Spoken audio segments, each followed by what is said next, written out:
김경래 최강 시사.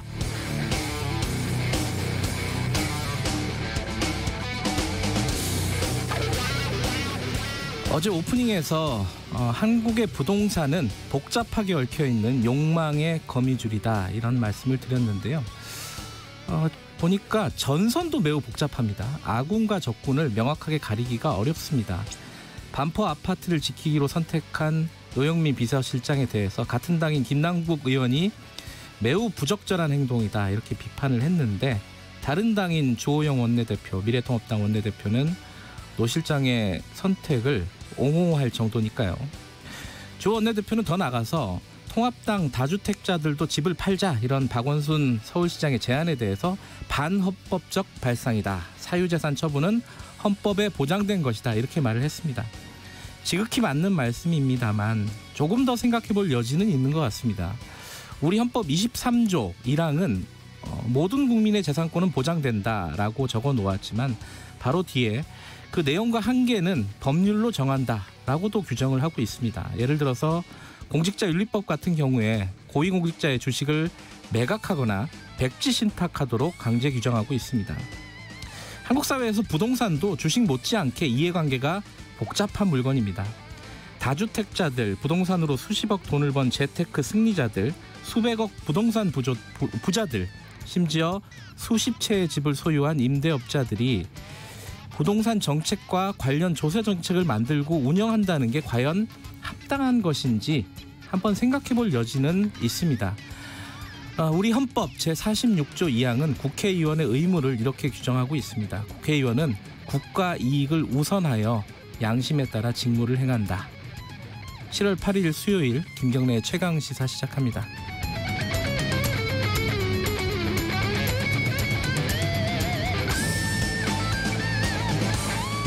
김경래 최강시사 유튜브 라이브 열려 있습니다. 실시간 방송 보실 수 있고요. 샵 9730으로 문자 보내주시면 저희들이 공유하고 참고하겠습니다. 짧은 문자 50원, 긴 문자 100원 들어갑니다.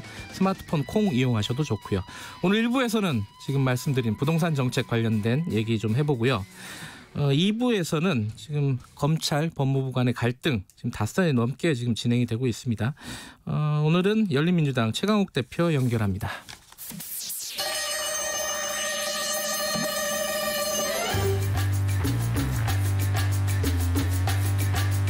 네, 매일 아침 여러분들께 퀴즈를 내드리고 정답 맞추신 분들 추첨해서 시원한 아메리카노 쏘고 있습니다. 오늘의 문제 나갑니다.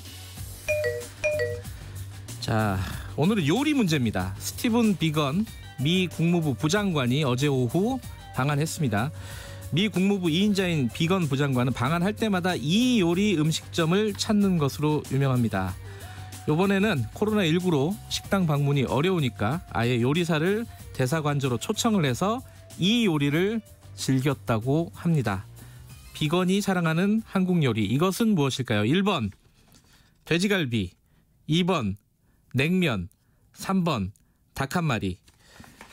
이건 뭐 뉴스 안 보신 분들은 진짜 어렵겠네요. 정답 아시는 분들 짧은 문자 50원, 긴 문자 100원 들어가는 샵 9730으로 정답 보내주시기 바라겠습니다. 오늘 방송하다 정답이 나가겠구나. 시원한 아메리카노 쿠폰 추첨해서 보내드리도록 하겠습니다.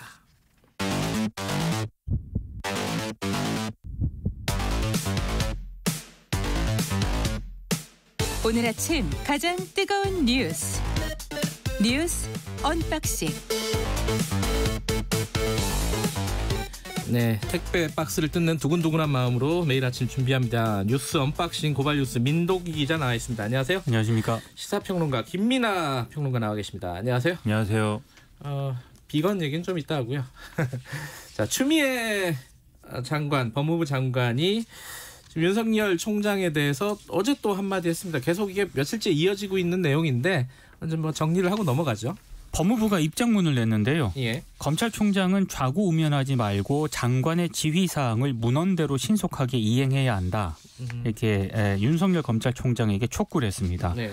검찰청 공무원 행동 강령을 거론을 하면서 검찰총장이라도 본인 가족 또는 최측근 검사가 수사 대상인 때에는 네. 스스로 지휘를 자제하거나 회피하는 게 마땅하다 이렇게 밝혔는데요. 네. 사건에 자신의 최측근인 한동훈 검사장이 포함되어 있기 때문에 법무부 장관이 검찰총장을 지휘에서 배제할 수 있다. 이런 뜻을 강조한 것으로 보입니다. 어제 이제 몇 가지 새로운 얘기가 나왔는데 관련해가지고 법무부에서 지금 이렇게 빨리 대답을 내놔라. 네. 대답을 내놔라기보다는 시킨 대로 해라 이거죠. 그래서 지휘한 대로 이행을 해라 이렇게 얘기를 했고 미래통합당 쪽에서는 청와대 배우설을 얘기를 했습니다. 이건 어떤 얘기죠? 이 법무부가 이 수사지휘권 발동을 할 때 그 내용이나 이런 것들을 청와대 민정수석실 통해서 보고를 했고 그것을 어떤 승인을 해서 이루어진 일이고 그것은 이 정부 여당의 이 정권의 윤석열 찍어내기의 일환으로 진행된 일이다 이런 얘기인 거죠. 그런데 이제 두 가지 의문을 갖게 되는데 첫 번째는 이 어떤 법무부가 수사지휘하는 내용을 청와대가 단지 이제 사실관계를 그냥 알고 있었다 이것이 문제라고 하는 것인지 아니면 이제 그것조차도 알리지 않고 그냥 이제 하는 것이 가능하다고 생각하는 것인지 그런 것들이 저는 좀 의문인 건데 이에 대해서 어쨌든 법무부는 일단은 그런 거는 그런 어떤 윤석열 찍어내기다 이런 것 자체는 이제 사실 무근이다라고 이제 얘기를 하는 그런 입장으로 보입니다. 그게 또 하나 있었고 또 하나는 검찰 내부에서 수사팀이 입장을 냈어요. 입장을 낸 건 아니고 이제 게시판에 쓴 거죠. 그러니까 워낙에 이제 대검 쪽이나 이런 데서 편파적으로 수사를 한다 이런 얘기가 나오니까 수사를 담당하는 정진웅 형사 1부장, 중앙지검 형사 1부장인데요. 검찰 내부 게시판에 글을 올렸습니다. 그러니까 다수 주요 증거를 확보해서 실체적 진실의 상당 부분 접근을 하고 있다. 이런 입장을 밝혔는데요. 원래 좀 이례적입니다. 그래서 그렇죠. 다 이례적이에요. 사실 지금 그렇습니다. 나오는 일들이. 그리고 MBC하고 제보자에 대한 수사는 좀 미진한 것 아니냐 이렇게 또 지적을 하니까 MBC에 대한 피고발 사건도 수사 절차에 따라서 증거 자료 확보했고 제보자 조사하는 등 치우침 없이 수사를 진행하고 있다라고 입장을 밝혔거든요. 그런데 또 이 입장에 대해서 대검 쪽에서도 반박을 했습니다. 거기서도 또 게시판에 쓴 거죠. 그러니까 수사팀의 일방적인 주장일 뿐이다라고 지금 반박을 한 상황입니다.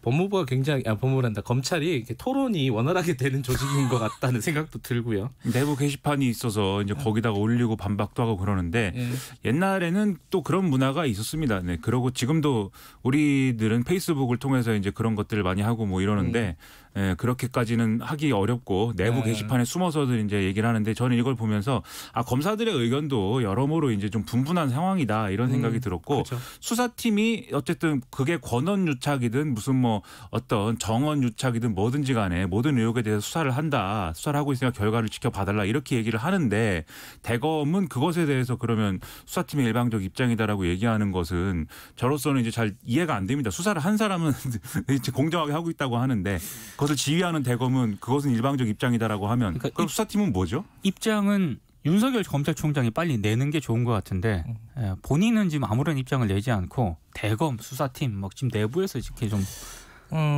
이번 기회에 검사 동일체는 무너지지 않았나라는 생각도 저도 들고요. 그렇게 생각합니다. 네. 그 윤석열 총장이 왜 아무런 입장을 얘기하지 않는지도 잘 이해는 안 됩니다. 간단한 거 아닙니까? 수사지휘권 발동한 걸 수용을 하는 수밖에 없는 것이고 수용을 해서 내용 그대로 이제 이 법무부가 얘기하는 대로 내용을 그대로 이행을 하든지 아니면 이 부당한 것을 수용할 수밖에 없는 자신의 어떤 이런 처지에 대해서 사퇴를 하든지 두 가지 방안밖에 없는 거지 않습니까? 저는 전자가 더 바람직하다고 보는데 지금 앞으로 이제 검찰의 어떤 권력이나 이런 것들이 줄어드는 시대인 거고 공수처도 마련되고 검경 수사권 조정도 있고 그럼 새로운 검찰의 모습, 새로운 검찰과 법무부의 관계 이런 것들을 만들어 가야 되는데 그런 거를 보여주는 계기가 되는 게 가장 생산적인데 그 결단을 좀 빨리 해야 되겠습니다. 이의제기권이 있다고 또 해석하는 사람들도 있잖아요. 근데 그 이의제기권이라는 게 검사들끼리 하는 이의제기권이고 그다음에 만약에 이제 장관의 이제 수사지휘가 이제 부당하다라고 주장하려면 그것은 위법이다라는 논리가 있어야 되는데 그래서 왜냐하면 그래야 이제 일반적으로 공무원들이 상관의 부당한 지시를 거부할 수 있다라는 어떤 보편적인 어떤 그런 원리로서 거부하고 싶다. 그러니까 위법이다 이 주장을 하는 건데 사실 뭐가 위법이라는 건지 지금 따지기도 어렵거든요. 지금 이제 위법이라고 하는 게 검찰총장의 지휘권을 이제 침해했다 이렇게 얘기를 하는 건데 그 얘기는 첫 번째로 법무부 장관의 수사지휘권 자체를 이제 부정하는 얘기가 될 수가 있고 그건 이제 뭐 검찰도 주장하고 싶지 않은 내용일 겁니다. 두 번째로는 추미애 장관의 이 수사에 대해서 검찰총장이 손을 떼라는 게 이 직무에서 배제한 것이다. 이 논리를 가지고 요비라고 하는 건데 사실 윤석열 총장이 그 내용으로 수사 지휘를 하면 되는 거잖아요. 자기가 분명히 얘기를 하지 않았습니까? 그것도 수사 지휘죠. 수사 지휘를 안 하겠다도 수사 지휘입니다. 그렇게 하면 되는 것을 왜 직무에서 배제해서 위법이라고 하느냐. 그런 건 저는 의문이라는 거죠. 오늘따라 김민하 평론가가 말씀이 많으시네요. 답답해서 그렇습니다. 입이 풀렸어요. 입이. 아니 답답해서 시사평론을 맨날 똑같은 걸 가지고 똑같은 얘기를 하는 시사평론가의 아픔이 있습니다. 다른 얘기. 옵티머스 수사팀이 보강이 됐다고요? 그렇습니다. 옵티머스가 이게 뭐 트랜스포머 얘기인 줄 알았는데 옵티머스 자산운용 펀드 사기 의혹이라는 게 있는데 이것을 서울중앙지검이 또 큰 어떤 수사팀을 꾸린다 이런 얘기입니다. 그래서 검사 10여 명과 수사관 등 최소 20-30명 규모가 되는데 이미 금융수사 전문 인력 10명 안팎의 검사가 있기 때문에 이걸 이제 수사를 더 열심히 한다 이런 내용인데요. 이게 라임이 문제도 그랬지만 이번 사태에 대해서도 뭔가 정관계 로비 의혹 이런 것들이 제기가 되고 있는 거거든요. 이제 인사들을 보면은 이제 청와대하고 관련이 있고 문재인 그렇죠. 캠프와 관련이 있는 사람들이 있기 때문에 그렇죠. 그렇죠. 그 부분 보겠죠 검찰이 그죠? 그렇죠. 그래서 이런 의혹을 수사할 때 그러면 이것도 뭐 여러 가지 무슨 논란이나 이런 것들이 뒤따를 거 아닙니까? 그렇죠. 이런 수사를 잘 하려면은 이 검찰이 정말 공명정대하게 칼을 들이대서 정말 썩은 부위를 잘 잘라낼 수 있는 능력을 갖추고 있다. 이런 걸 증명해야 되는데 앞서서 말씀드린 이런 여러 가지 논란이 있는 상황에서 이런 수사를 제대로 할 수 있겠느냐. 저 같은 사람은 의문을 가지는 거죠. 알겠습니다. 부동산 얘기 잠깐 할까요?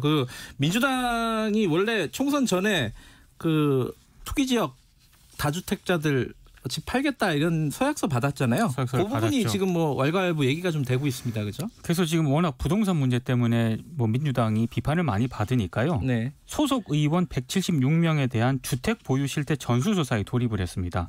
뭐 박성중 원내대변인은 현황 파악부터 하는 것이다. 뭐 이런 입장을 밝히긴 했는데 네. 좀 여러 가지 좀 역풍을 고려한 그런 제스처로 보이고요. 그러다 보니까 민주당의 다주택 보유 의원들도 매각하겠다라는 입장을 밝히고 있습니다. 특히 뭐 이계호 의원 같은 경우에는 비수도권 지역에 5채의 집을 가지고 있어서 좀 비판을 많이 받았는데 3채는 상속으로 인해서 일부 지분을 가지고 있는 것이고 모두 포기하거나 정리 중이다. 나머지도 매각을 해서 가족이 사는 집 한 채만 남길 예정이다. 뭐 이런 입장을 밝혔거든요. 노영민 비서실장도 청주 집은 팔고 반포집 같은 경우에는 그대로 가지고 있지 않았습니까? 예. 이거 매각을 지금 고민하고 있다고 합니다. 다 팔아. 사실은 경실련이 발표를 하면서 이제 민주당 쪽에 문의를 한 모양이더라고요. 이거 어떻게 돼가고 있냐 그랬더니 민주당의 대답이 거기에 대해서는 아무런 그게 없다. 왜냐하면 전임 원내대표가 지금 했기 때문에 지금 없어서 이런 식으로 대답을 했다고 경실련은 얘기를 했어요. 그러니까 별로 관심이 없었다는 거예요, 사실은. 뭐 그렇기도 하고 그다음에 이제 사연 없는 무덤 없다고 하지 않습니까? 그렇죠. 당신이 왜 다주택자인 거냐를 물어보면 설명을 막 이렇게 민주당 의원들 뭐도 그렇지만 국회에 있는 모든 분들이 설명을 뭔가 합니다. 근데 설명을 들어보면은 무슨 지금 노영민 실장도 그런 건데 반포집에는 뭐 아들이 살고 있는데 그러면 전세를 얻어야 되고 시간이 걸리고 뭐 이렇게 얘기를 하고 그다음에 뭐 다주택자라고 그래갖고 내놨는데 아무도 사가질 않아서 거래가 안 돼가지고 낮춰서 내놨는데도 안 팔리고 뭐 이렇게 얘기를 하고 나는 사무실로 쓰려고 오피스텔을 얻었는데 그것도 집인가요? 뭐 이렇게 해도 되고 사연 없는 무덤이 없어서 이게 굉장히 뭐가 1주택자냐를 놓고도 자기들끼리 얘기가 잘 안 맞습니다. 국민들은 사연이 더 많습니다. 당연하죠.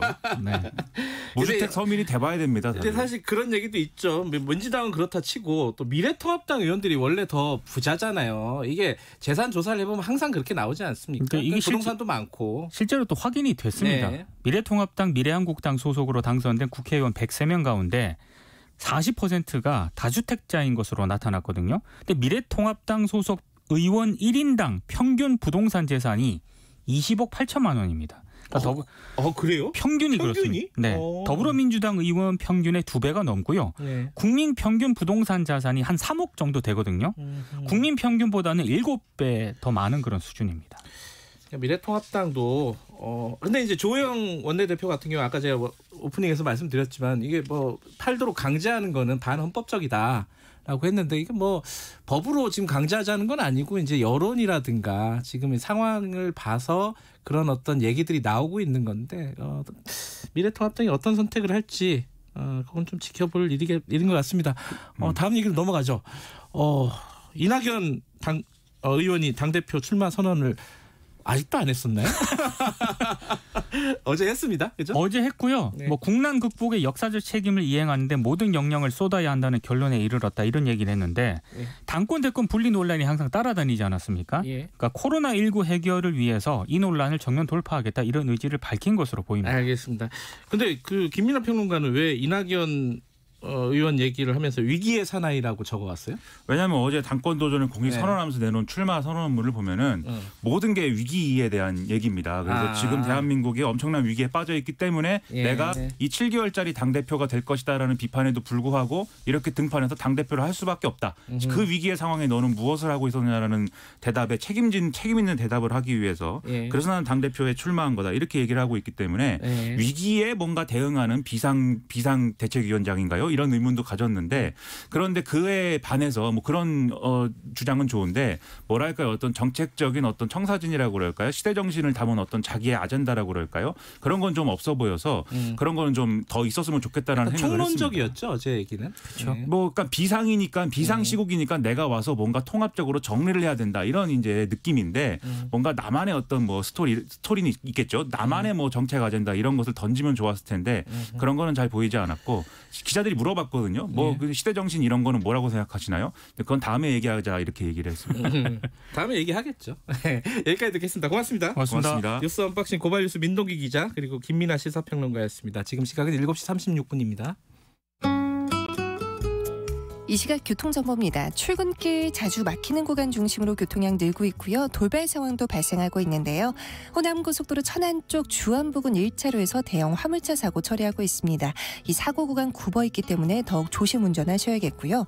서울 외곽고속도로 판교에서 일산 쪽 수리터널 4차로에도 승용차가 고장으로 서 있어 혼잡하고 서울 시내 올림픽대로 공항 방향 강동대교 부근 4차로에 고장난 화물차 때문에 영동대교 쪽으로 막히고 있습니다. KBS 교통정보센터에서 공인혜였습니다. 최강 시사.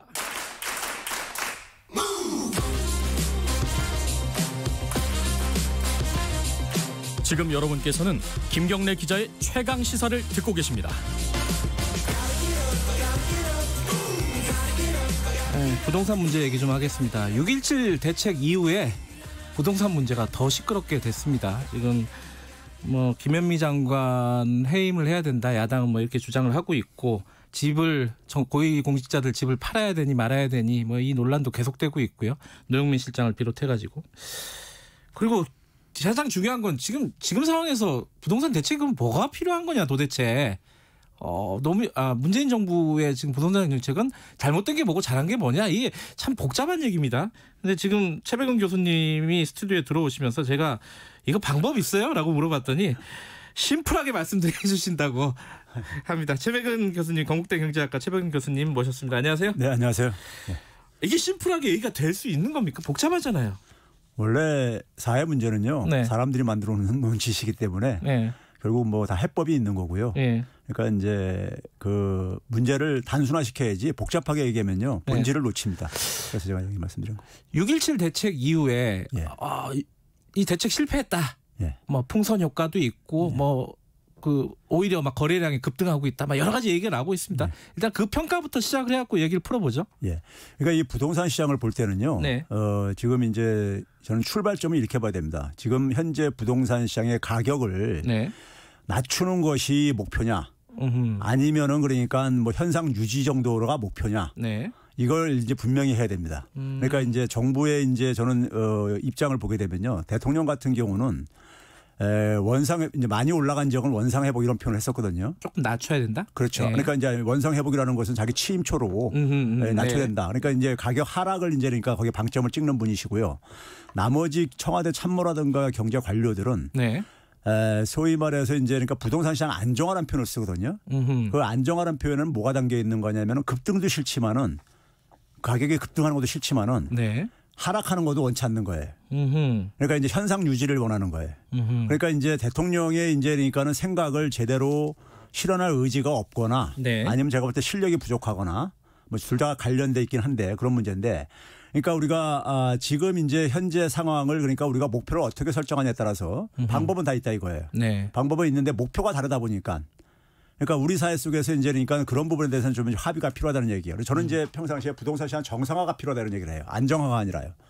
정상화가 필요하다는 얘기는 우리가 이 학자들이 얘기할 때는 우리가 시장 가격이 그러니까 너무 균형해서 너무 이탈을 했을 때는 네. 사후적으로 조정이 온다 이거예요. 나중에 예. 그러니까요. 예. 그러니까 지금 이제 상태가 그러니까 이 가격이 좀 비정상적으로 많이 올라가 있는 상태다.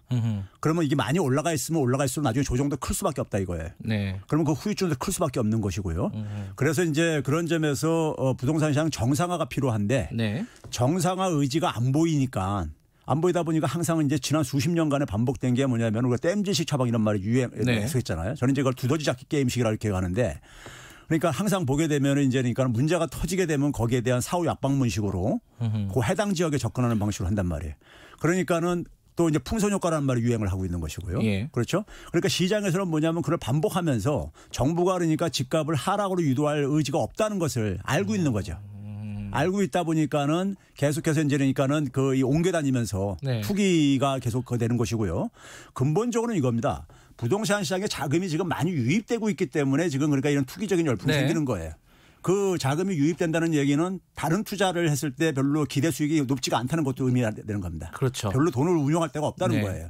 그러니까 우리나라에 지금 뭐냐면은 기업이라든가 개인이라든가 누구나 다 보더라도 보면은 자금을 운용할 데가 없는 거예요.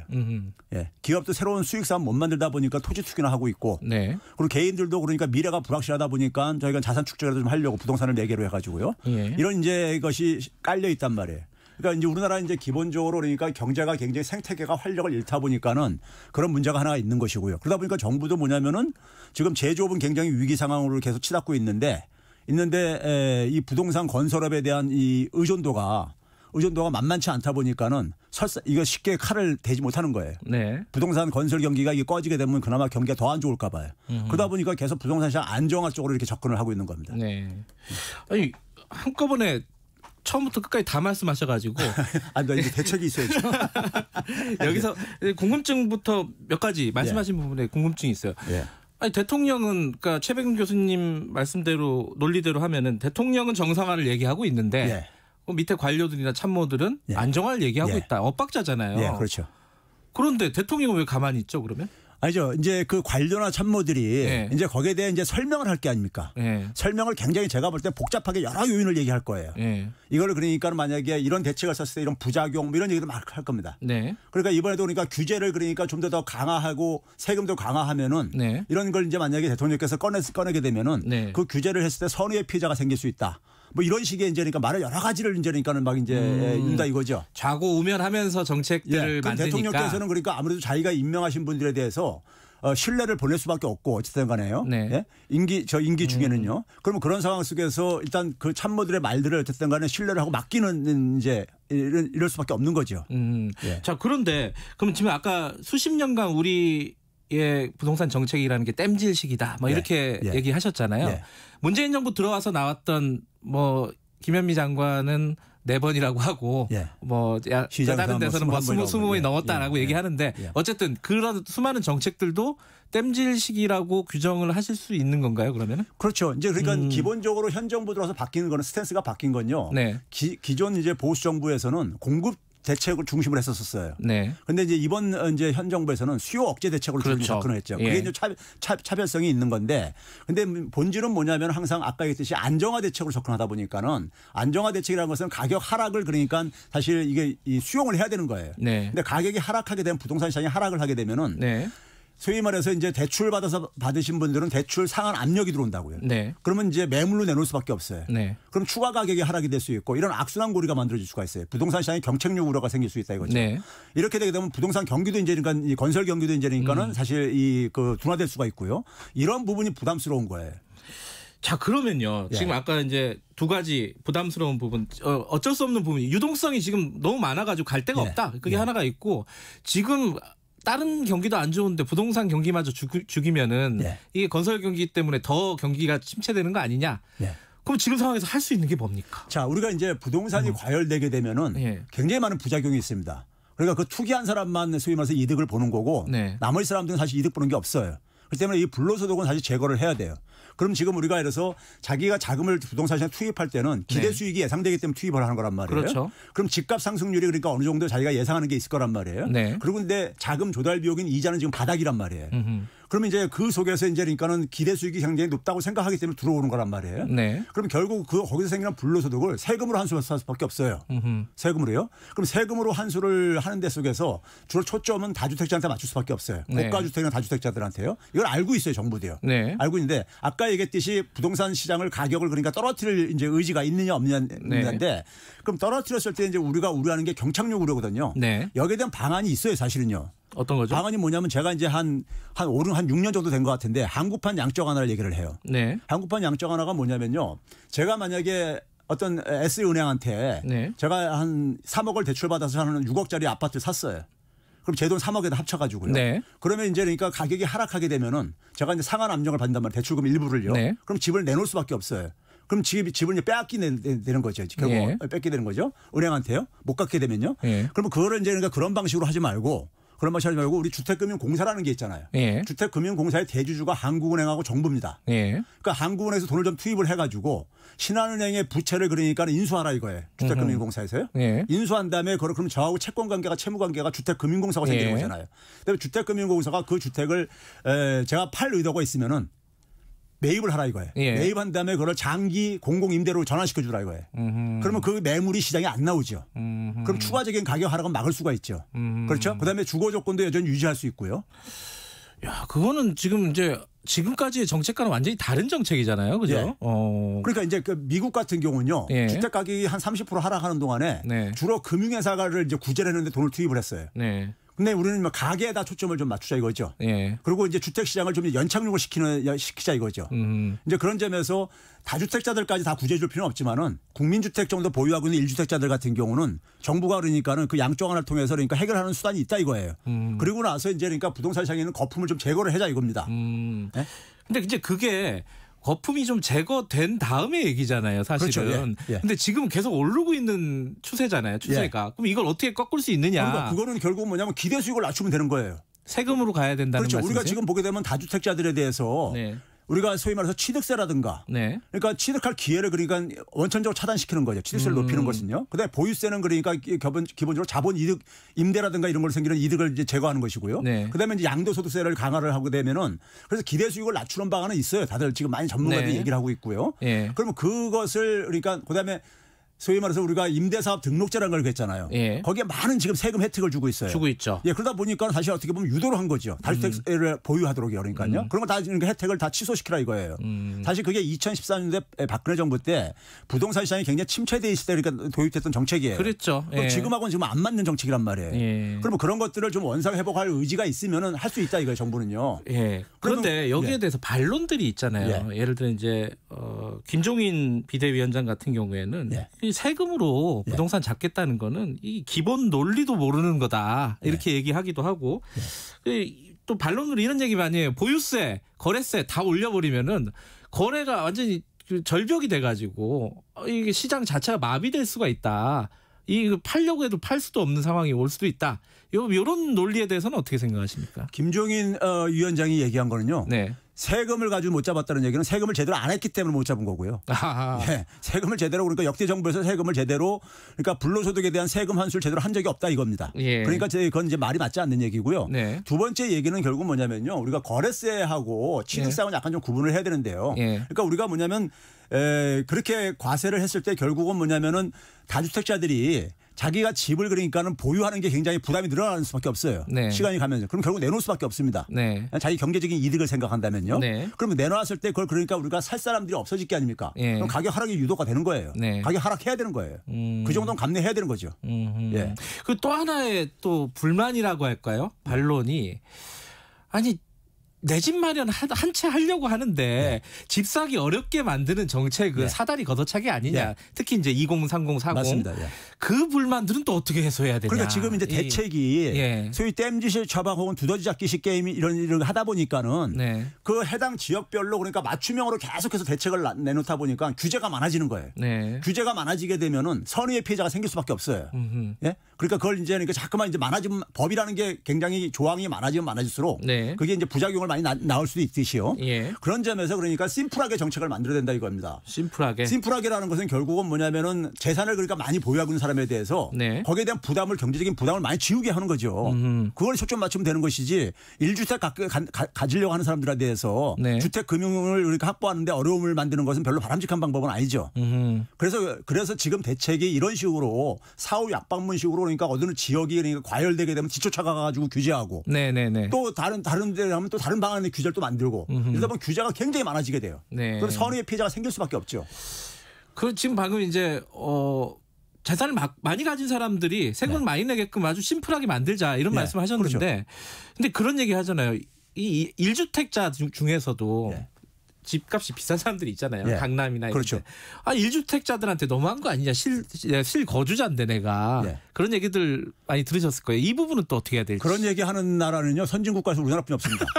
선진국가에서 재산 많이 보유한 사람들이 재산세 많이 내는 것은 다 당연하게들 다 수용하고 있고요. 예. 제가 예국의 뭐 캐나다라든가 미국이라든가 유럽 같은 데서 나가 살면서 교포들 이렇게 사는 사람들 제가 이게 보거든요. 네. 그분들 그러니까 재산세 내면서 불평하는 거 한 번도 본 적 없어요. 아하. 예국에서는 불평 안 하다가 왜 한국에서는 그런 불평하냐 이거예요.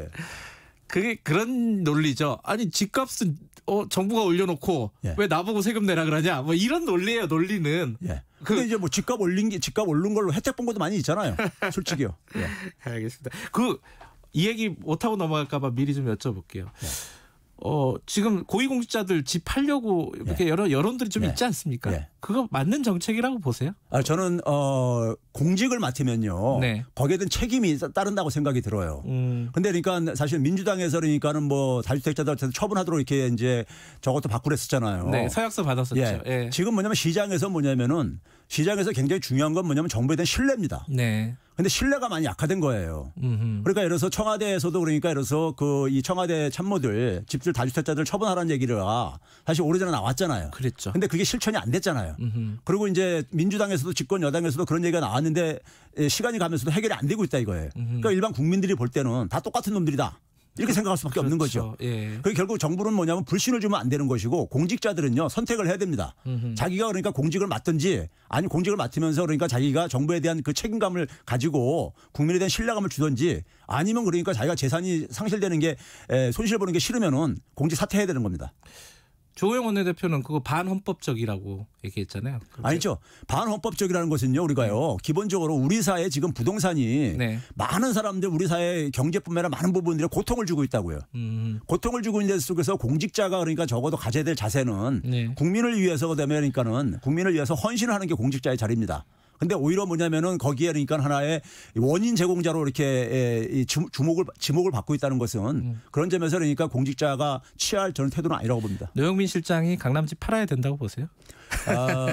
저는 있잖아요. 예. 처음에 강남집으로 접근을 했어야 된다고 생각이 들어요. 처음부터요. 예. 왜 그러냐면은 이제 그분들은 이제 그런 거예요. 서울에서 활동하다 보니까 필요한데 네. 뭐 전세를 갖고 있어도 되거든요. 네. 지역구는 청주기 때문에 청주에는 자기 집을 보유하고 있더라 하더라도요. 그런 점에서 괜히 그러니까는 한 번 할 일을 가지고 두 번 일을 하시는 것 같아요. 앞으로 부동산 문제가 지금 상황에서 갑자기 좋아지지는 않을 거 아닙니까? 그렇죠? 지금 부동산 시장이 이게 비정상입니다. 예. 우리나라 역대 지난 30년 동안에 10초 남았습니다. 부동산 가격이 한 3번 떨어졌는데요. 예. 다 이 세계 금융과 관련된 문제였었어요. 근데 지금도 금융시장이 굉장히 불안정하기 때문에 네. 지금 부동산 시장이 과열되는 건 비정상적입니다. 알겠습니다. 제가 질문한 게 아닌데 답변을 주셨습니다. 다음에 다시 한번 모시겠습니다. 고맙습니다. 네, 감사합니다.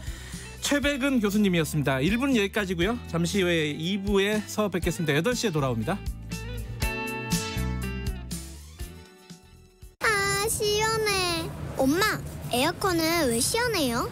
그건 냉매라는 물질 덕분이야. 그럼 냉장고는 왜 차가워요? 그것도 냉매 덕분이지. 하지만 공기로 새 나가면 지구를 아프게 하는 온실가스가 된대요. 냉매 관리 잘하면 여름이 시원? 시원해. 냉매 관리 잘하면 음식이 신선해. 냉매 관리 잘하면 시원하고 신선해. 우리 모두 냉매 관리합시다. 냉매 관리는 기후변화 대응 정책과 함께합니다. 우리 모두 냉매 관리 잘해요. 환경부 한국환경공단. 안녕하세요. 대한치과교정학회 회장 김경호입니다. 우리 아이도 주걱턱이나 무턱, 덧니가 있을까 걱정되시나요? 교정치료가 필요할지 시기는 언제가 좋을지 고민이라면 7세부터 교정검진을 받아보세요. 7살이 되면 적절한 교정치료 시기를 확인할 수 있고 치료를 통해 발치와 수술 가능성을 낮추며 올바른 구강위생관리 습관을 기를 수 있습니다. 이제 교정학회 홈페이지에서 가까운 교정의사를 찾아보세요. 이 캠페인은 대한치과교정학회와 함께합니다. 말 같은 말.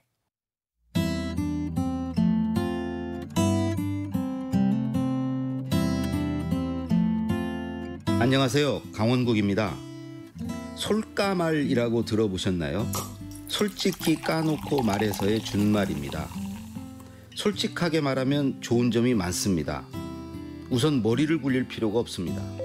있는 그대로 말하면 되니 골치가 덜 아픕니다. 자신을 있는 그대로 보여주면 말과 행동이 일치하고 일관성을 띠게 됩니다. 내 행동에 대한 예상이나 기대도 단순하고 분명해집니다. 사람들과의 갈등이 줄어들고 마음 편하게 살 수 있습니다. 반대로 한번 솔직하지 않으면 계속 말이 꼬이게 됩니다. 거짓이 거짓을 낳지요. 뭔가 숨기거나 꾸미면 그것을 감추기 위해 또다시 뭔가를 은폐하고 위장해야 합니다. 물론 솔직하게 말해선 안 되는 상황도 많습니다. 만약 직장 상사에 대한 느낌이나 생각을 솔직하게 말하면 어떻게 될까요? 그건 상사도 마찬가지입니다. 부하 직원에 대한 속마음을 있는 그대로 밝히면 어떻게 될까요? 저는 직장 생활 내내 두 마디를 하고 싶었습니다. 하기 싫은 건 하기 싫다. 못하겠는 건 못하겠다. 하지만 그러지 못했습니다. 일을 하기 싫은 때도 있고 역량이 부족해 할 수 없는 일도 있었지만 솔직하게 말하지 못했습니다. 솔직하게 말하면 상사와의 관계가 이상해지는 건 물론이고 직장 생활을 지속할 수 없었겠지요. 하기 싫어도 그렇지 않은 것처럼 자신 없는 일도 할 수 있는 것처럼 말했습니다. 아마 저만 그런 건 아닐 것입니다. 대부분의 직장인이 그렇게 살고 있지요. 솔직하게 말하지 않는 배경에는 상대에 대한 배려도 숨어 있습니다. 나만 편하자고 솔직하게 말하면 상대가 불편할 수 있으니까요. 도대체 어느 정도까지 솔직해야 할까요? 모든 걸 까발리는 게 능사일까요? 그러면 솔직하고 정직한 사람일까요? 솔직함의 적절한 수위는 어느 정도인가? 잘 말하고 잘 살아가기 위해 끊임없이 되묻게 되는 질문입니다. 강원국의 말 같은 말이었습니다.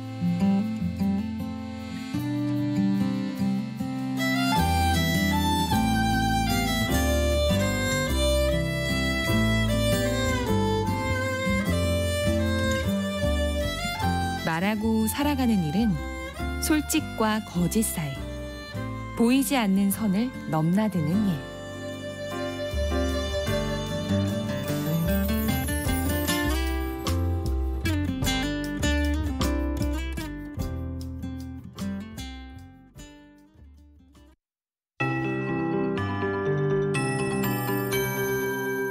KBS 58분 날씨. 어제부터 일부 경상도 내륙은 폭염주의보가 발효된 상태가 유지되고 있습니다. 오늘 대구의 기온 32도까지 오르겠고 지금 일부 경상도 내륙으로 폭염특보는 이제 폭염특보의 기준이 바뀌면서 체감 온도와 함께 습도까지 고려된 특보입니다. 따라서 불쾌지수도 높아지는 곳도 많겠고요. 전국에 더위는 예고가 돼 있습니다. 서울은 31도까지 오를 전망이고 세종, 대전, 광주도 30도, 대부분 이렇게 주요 지역 30도 이상의 기온이 예상이 되고요. 전국이 24도에서 32도 분포인데 동해안은 오늘 낮에 비가 조금 예상되면서 선선합니다. 25도 안팎을 예상하고 있습니다. 오늘과 내일 이렇게 기온이 30도 안팎으로 오르면서 대기가 불안정해져 소나기가 내륙 곳곳으로 지날 전망이고요. 내일 오후에는 제주도에 장맛비가 다시 시작이 돼서 내일 밤 전남과 경남으로 확대되겠습니다. 내일 새벽부터 아침 사이 서울과 경기 충북 곳곳에 빗방울 예보도 좀 들어있고요. 금요일은 전국에 장맛비가 이어집니다. 서울, 경기, 제주를 제외한 대부분 지역으로 토요일까지 좀 더 이 비가 이어질 전망이고요. 일요일 하루 쉬었다가 다시 월요일부터 수요일 사이에 사흘간 전국에 또 비가 오겠습니다. 미세먼지 농도 내일까지 아주 무난하겠습니다. 지금 서울 기온은 23.1도입니다. 최영우였습니다.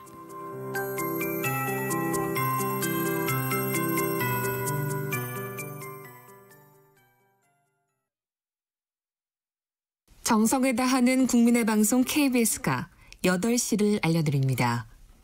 AM 711kHz, FM 97.3MHz, KBS 1라디오입니다. HLKA.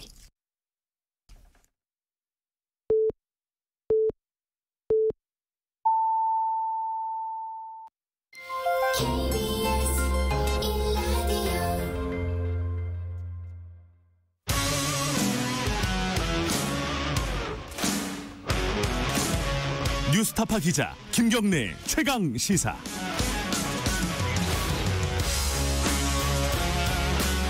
김경래 최강 시사 2부 시작하겠습니다. 법무부하고 검찰 쪽 얘기를 좀 해보겠습니다. 법무부가 어제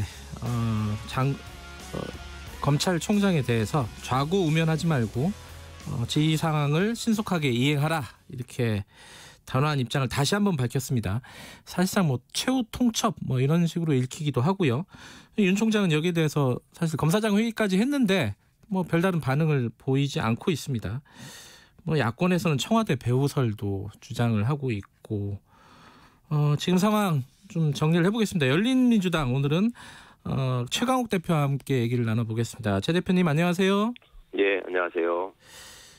법무부가 지휘상황, 장관의 지휘상황을 신속히 이행하라 하는데 윤석열 총장은 아직도 묵묵부답이고요. 이 상황 어떻게 해석하고 계세요? 지금 상황을? 글쎄 있을 수 없는 일이 자꾸 벌어지는 것 같고요. 네. 지금 단계는 이제 어떤 공직자로서 장관에 대한 수명 여부를 검토한다기보다는 네.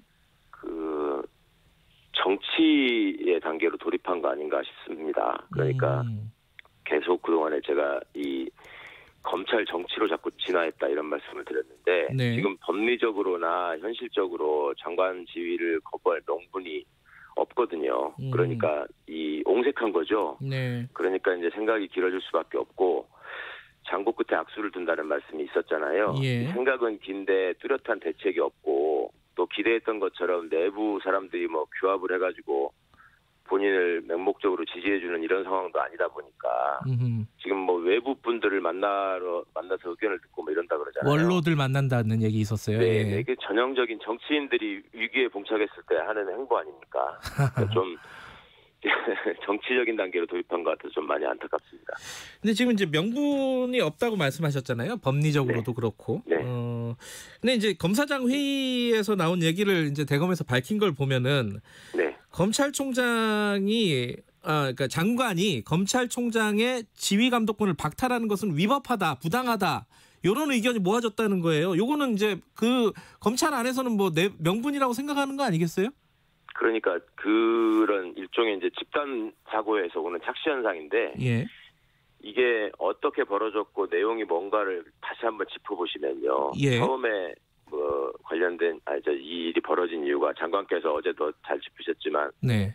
그 본인과 최측근이 연루될 수 있는 사건에 대해서는 공정성을 위해서 회피해야 된다. 이거는 그냥 기본입니다. 네. 사건의 공정성을 생각할 때. 네. 그런데 지금 그 한동훈 검사에 관한 여러 가지 의혹을 수사해 나가는 과정에서 총장이 자기 약속을 뒤집는 일을 지금 계속했거든요. 네. 그러니까 이제 그 중에 대표적인 게 이번에 장관 지시나 또 그 검사들의 회의에서 나왔던 얘기들이나 하고 결국은 똑같은 얘기입니다. 전문 수사 자문단 이 문제는 잘못됐다. 네, 그러니까 그거는 하지 말아야 된다. 이게 그 검사들이 모인 회의에서도 똑같은 얘기가 나왔잖아요. 그렇죠. 네. 그러니까 그건 총장이 잘못한 겁니다, 명백히. 네. 그다음에 다른 하나가 수사의 독립성을 보장하기 위해서 특임 검사를 임명하자 이런 얘기였잖아요. 예. 근데 애초에 수사의 공정성과 독립성이 문제가 될 수 있기 때문에 본인이 관여하지 않겠다고 했고 결과만 보고받겠다고 맨 처음 얘기한 사람이 지금 검찰총장 윤석열 씨입니다. 그리고 그거를 그냥 말로만 한 게 아니라 네. 공문으로 내렸거든요. 6월 4일자 공문으로 제가 기억하는데 네. 공문으로 중앙지검에 보냈습니다. 근데 그거를 그렇게 하고서 다음에 부장회의에다가 위임한다는 내부적으로 그 위임을 하고 나서는 부장회의 결정도 무시하고 혹은 부장회의를 배제한 결정들을 계속 했잖아요. 그러니까 명분이 없죠. 그 검사장이라는 사람들이 모여서 한 얘기도 결국은 독립성과 공정성을 담보할 장치가 필요하다라는 건데 네. 특임 검사라는 것은 이미 시기를 놓쳤다라고 하는 건 장관께서 먼저 말씀을 해서 선을 그으셨잖아요. 네. 그런데도 그 얘기를 다시 언급하는 거는 네. 일단은 이제 항명성이 있고 또 하나는 정말 뾰족한 수가 없다. 네. 이거라도 끝까지 한번 그 붙잡고 좀 얘기를 해보자. 뭐 이런 정도밖에 안 되는 것 같습니다.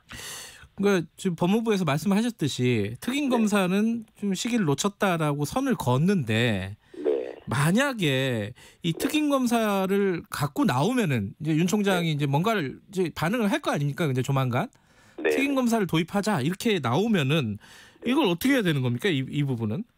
그거는 이제 명백히 그 지시에 대한 명령 불복종이 되는 거고요. 예. 그건 징계 사유가 되는 거죠. 징계. 그래서 그래서 장관께서 어제 그 지휘사항 그대로 문자 그대로 이행해라. 예. 가보면 하지 마라. 이런 예. 말씀을 하셨고 그리고 특임 검사는 이미 시기를 놓쳤기 때문에 그거는 대안이 될 수 없다라는 말을 명시적으로 하셨고 그걸 서면으로 지휘했잖아요. 예. 근데 또 특임 검사 얘기를 한다는 거는 명시적으로 거역하는 거죠. 뭐가 있겠습니까?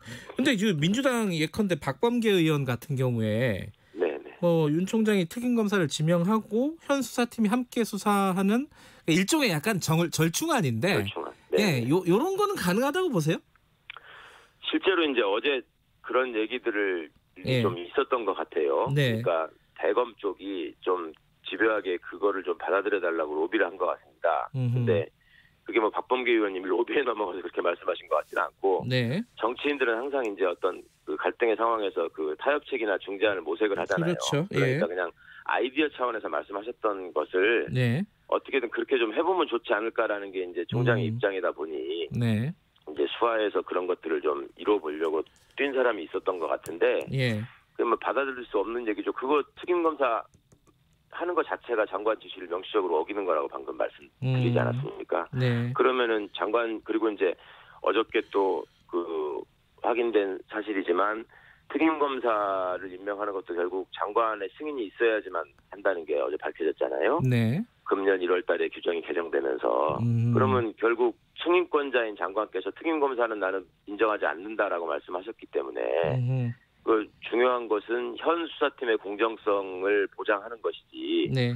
형식적으로 무슨 특임 검사를 두고 말고의 문제가 아니다라는 것. 예. 그다음에 지금 수사팀을 이끌고 있는 정진웅 부장이 어제 검찰 내부의 어떤 비판적인 목소리에 답하는 형식으로 네. 수사는 실체에 지금 많이 접근했다. 네. 우리를 믿어달라 이런 얘기를 하지 않았습니까? 네. 그러니까 정말로 명분이 없는 지금 행동을 하고 있는 겁니다, 다들.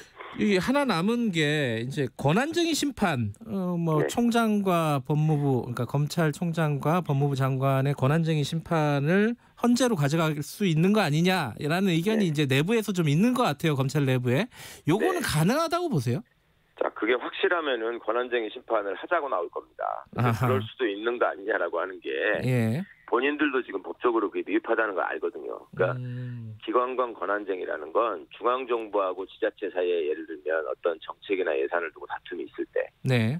그럴 때 이제 하는 거고 또 법무부와 검찰 사이에 뭐 어떤 입법 문제나 그런 문제를 그 예산 문제나 권한 문제를 가지고 충돌이 있을 때 하는 일인데 이거는 명백히 지휘감독자이자 상급자인 장관이 총장에게 할 수 있는 총장에게만 할 수 있는 지휘를 그것도 법에 명시적으로 근거를 하고 있잖아요.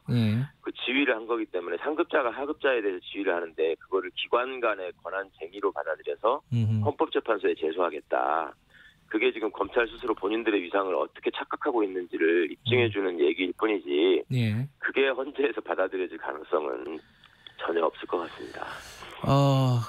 지금 이게 예측이 되실지 모르겠는데 그 지금 장고를 하고 있는 장고 끝에 악수 둔다고 아까 잠깐 말씀하셨는데 윤석열 총장이 결국은 어떻게 반응할 거라고 생각하십니까? 예측? 지금 계속 하고 나오고 있는 얘기로 봐서는 굉장히 완곡한 표현으로 왜냐하면 이제 명백히 위법이라고 지금 얘기할 수 없는 장관의 지위가 위법이라고 말씀할 수 없는 상황이기 때문에 굉장히 완곡하고 문학적인 표현으로 이런 문제가 있다고들 하니 요거 한 번만 제고해 주십시오. 뭐 특임 검사로 좀 하면 어떻겠습니까라는 말을 할 수밖에 없는 상황 같습니다. 그런데 말씀드린 것처럼 그게 결국 외통수가 돼서 그 특임이라는 말을 꺼내는 순간 장관께서 애초에 지휘할 때부터 특임은 대안이 아니라고 얘기했는데 무슨 소리냐. 네. 그냥 원래 거듭 지적한 대로 그 지휘 문건에 써진 대로 해라. 네. 이렇게 하시면 이제 아무런 대책이 없는 거거든요. 그 다음에는 이제 징계받고 또 다른 또 그 어떤 범법 행위가 있었다면은 감찰 결과로 수사를 받고 뭐 이런 길밖에 남아있지 않습니다. 그러니까 네. 더더욱 지금 본인으로서는 답답하겠죠. 지금 상황을 뭐 해석하기는 여러 가지 방법이 있을 것 같은데 아까 이제 검찰이 정치를 하고 있다 이런 말씀을 하셨는데 지금 법무부 장관과 윤석열 총장의 갈등이라고 할까요? 네. 이것의 가장 핵심 이게 왜 벌어지고 있는 거라고 보십니까? 이게 가장 사람들이 여러 가지 해석들이 분분한 것 같아요. 아니, 그러니까 검찰총장이 본인의 지위와 본분을 망각하고 월권을 하고 항명을 한 데서 비롯된 사태죠, 이게.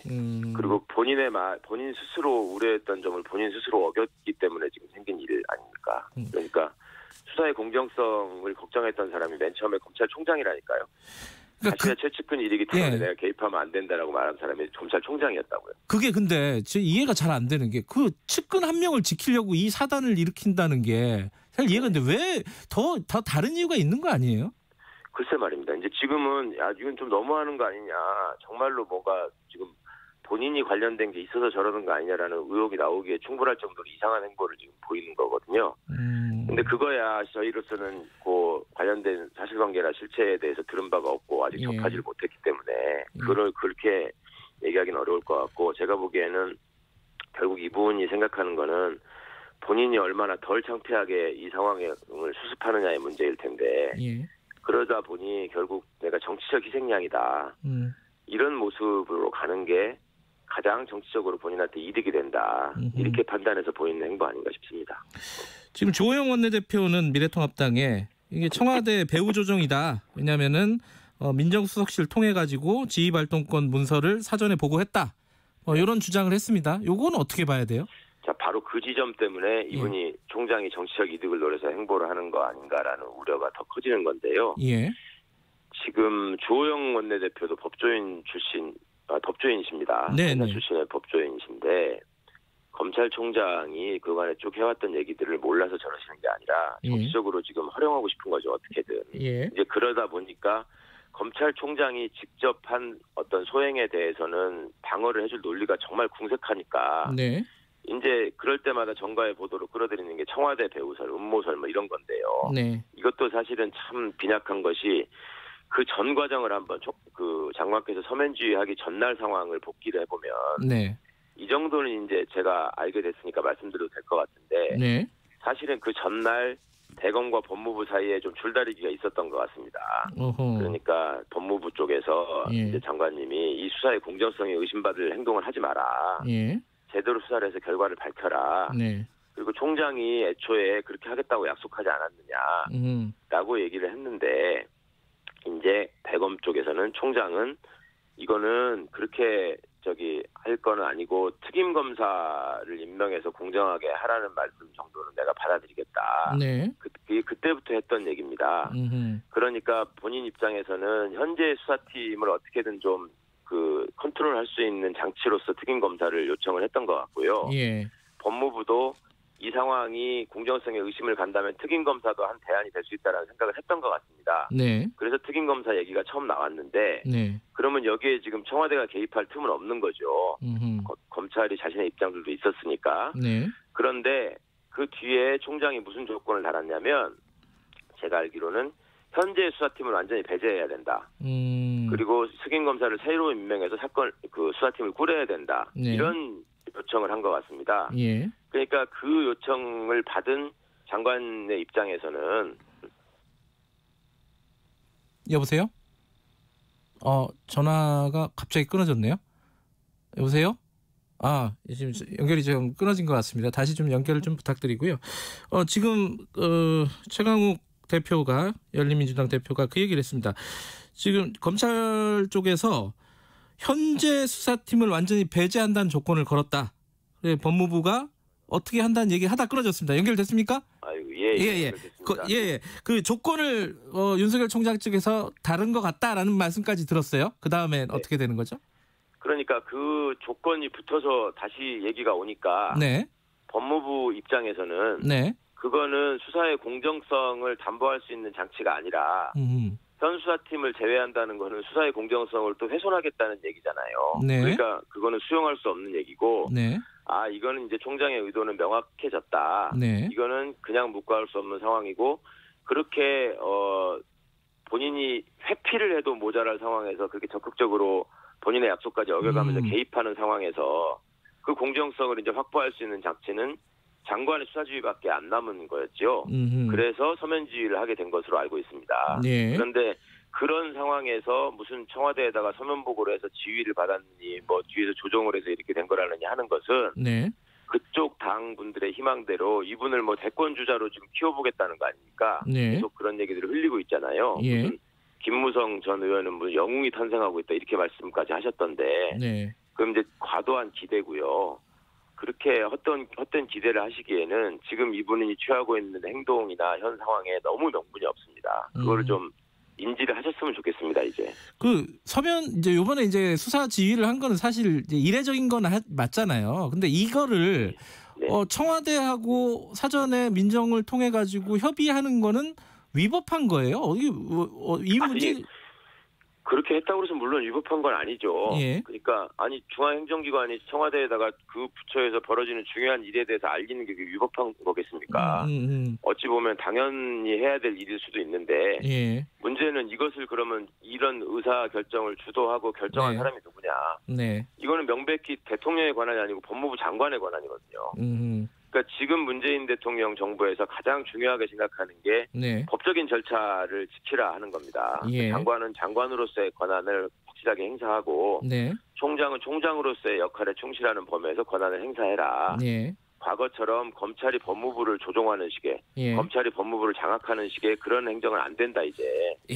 이게 문재인 정부의 말은 원칙이거든요. 야당에서 지금 검언 유착 의혹 사건 이거 특검으로 가는 게 어떠냐 이런 얘기들을 하고 있어요. 이건 어떻게 보세요? 자, 그것도 역시 마찬가지입니다. 지금의 수사팀의 공정한 수사를 어떻게든 저해하겠다는 말씀이거든요. 그러니까 특검이라는 건 이게 정치적인 요소가 개입을 해가지고 혹은 권력이 작동해가지고 수사의 공정성이 의심받을 때 그럴 때 야당으로서 꺼내는 카드잖아요. 그런데 이게 지금 공정성의 의심이 어디서 시작됐습니까? 청와대가 사건에 개입했나요? 법무부가 개입했나요? 검찰총장이 자기 측근의 사건에 자기의 말을 어기고 계속 개입하고 있는 겁니다.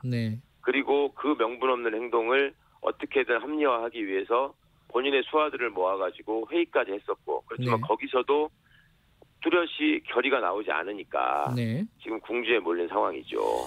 그런데 특검 얘기가 맞지 않죠. 이 얘기 마지막으로 하나 여쭤보고 마무리해야 될 것 같은데요. 지금 아까 이제 과거에 검찰이 법무부를 조정하는 그런 행태들이 벌어졌었다 이런 말씀을 하셨잖아요.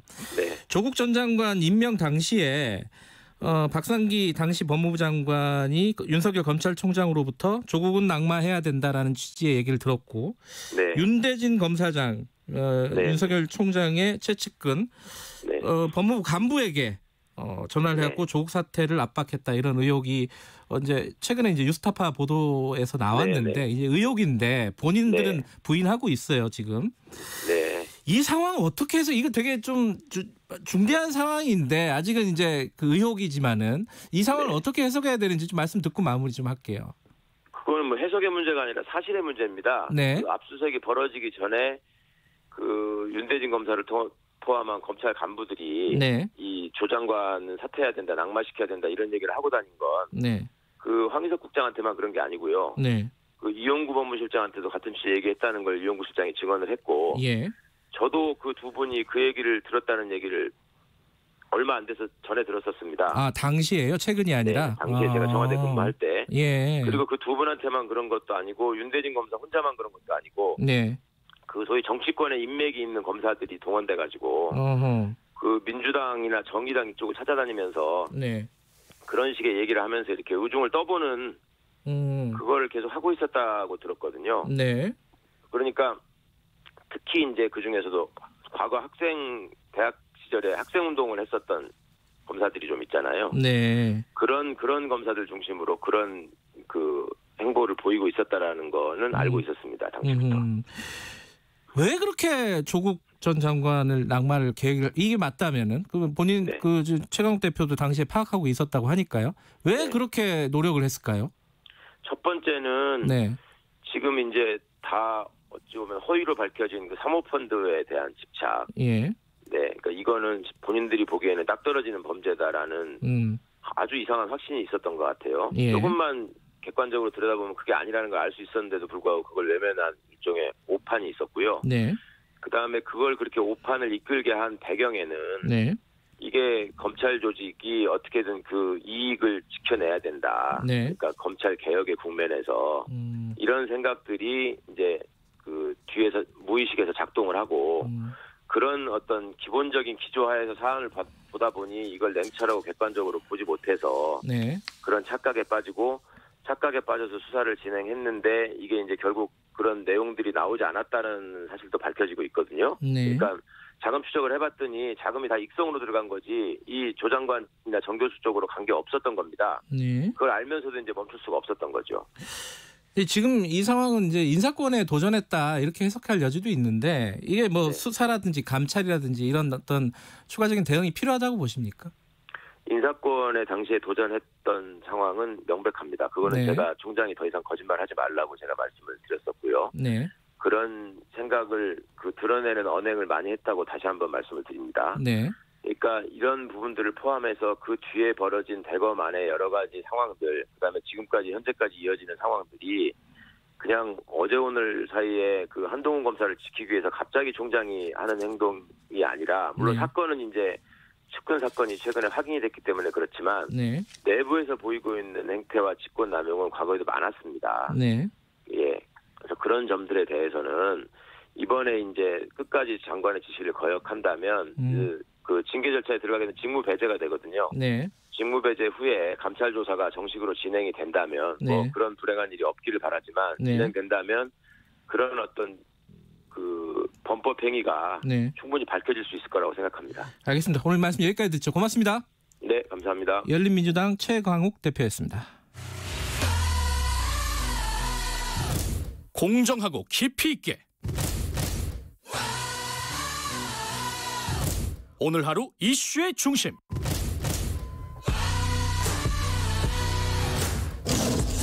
김경래 최강 시사.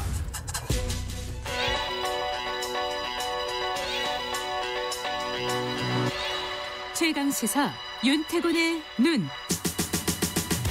네, 윤태곤의 눈 의제와 전략그룹 더 모아의 윤태곤 정치분석실장 나와 계십니다. 안녕하세요. 네, 안녕하세요. 오늘 퀴즈 잠깐만 말씀드리고 가겠습니다. 자, 오늘의 퀴즈입니다. 스티븐 비건 미 국무부 장관이 가장 좋아하는 한국 요리는 무엇일까요? 간단하게 가죠. 미국에서 직접 만들어 먹기도 했다고 하고 이번에 와서 또 먹으려고 했는데 코로나 때문에 식당에 못 가고 대사관에서 또 만들어서 먹었다고 합니다. 1번 돼지갈비, 2번 냉면, 3번 닭 한 마리. 자, 정답 아시는 분 샵 9730으로 짧은 문자 50원, 긴 문자 100원 들어갑니다. 정답 맞추신 분에게 시원한 아메리카노 커피 쿠폰 보내드리겠습니다. 자, 오늘 할 얘기는 이낙연 이제 후보자네요. 당대표 후보자. 당대표 후보입니다. 당대표 후보. 어제 선언했죠? 네, 어제 나온다고 했으니까 나온 거고 공식 선언한 게 의미가 있겠죠. 네. 방금 말씀하신 당 대표를 강조한 게 이게 대권 주자는 아직 아니다 이런 말씀이시죠? 이낙연 의원이 이중적 정체성이 있는 거죠. 당권 도전을 선언했지만은 대권 주자 아니겠습니까? 네. 요즘 지지율 정체기 혹은 조정기를 맞고 있긴 한데 한참 동안 부동의 1위예요. 그러니까 대권 주자 맞죠. 네. 이 당권 도전은 대권 도전을 위한 징검다리로 보는 게 맞다 이런 거고요. 네. 지금 이해찬 대표가 있지만은 민주당 계열 당 대표 가운데 임기 채운 사람이 사실 드물어요. 그러니까 선거 패배 책임을 지고 수시로 그만뒀는데 이제 이해찬 대표는 임기 꽉 채운 것이고 또 그 앞에 지금 추미애 장관이 전직 당 대표였지 않습니까? 네. 역시 임기 2년을 꽉 채웠는데 이 두 사람이 임기 2년을 꽉 채우고 중간에 선거를 이길 수 있었던 건 두 사람이 훌륭해서도 있겠지만은 역설적으로 대권 주자가 아니기 때문에 였던 게 크다는 거예요. 그게 역설적이네요. 네. 어쨌든 이번에 지금 그 당대표 선거에서 쟁점 중에 하나가 뭐 임기를 못 채울 것이다. 맞습니다. 대권 주자니까. 자, 전당대회가 8월 29일입니다. 민주당 당헌에는 대표나 최고위원이 대선에 출마하려면 대선 1년 전까지 사퇴해야 해요. 이게 당권 대권 분리라는 건데 다음 대선일은 2022년 3월 9일이거든요. 네. 그럼 이낙연 의원이 대표가 되더라도 내년 3월 9일까지 사퇴해야 된다. 7개월 채 못하는 거죠.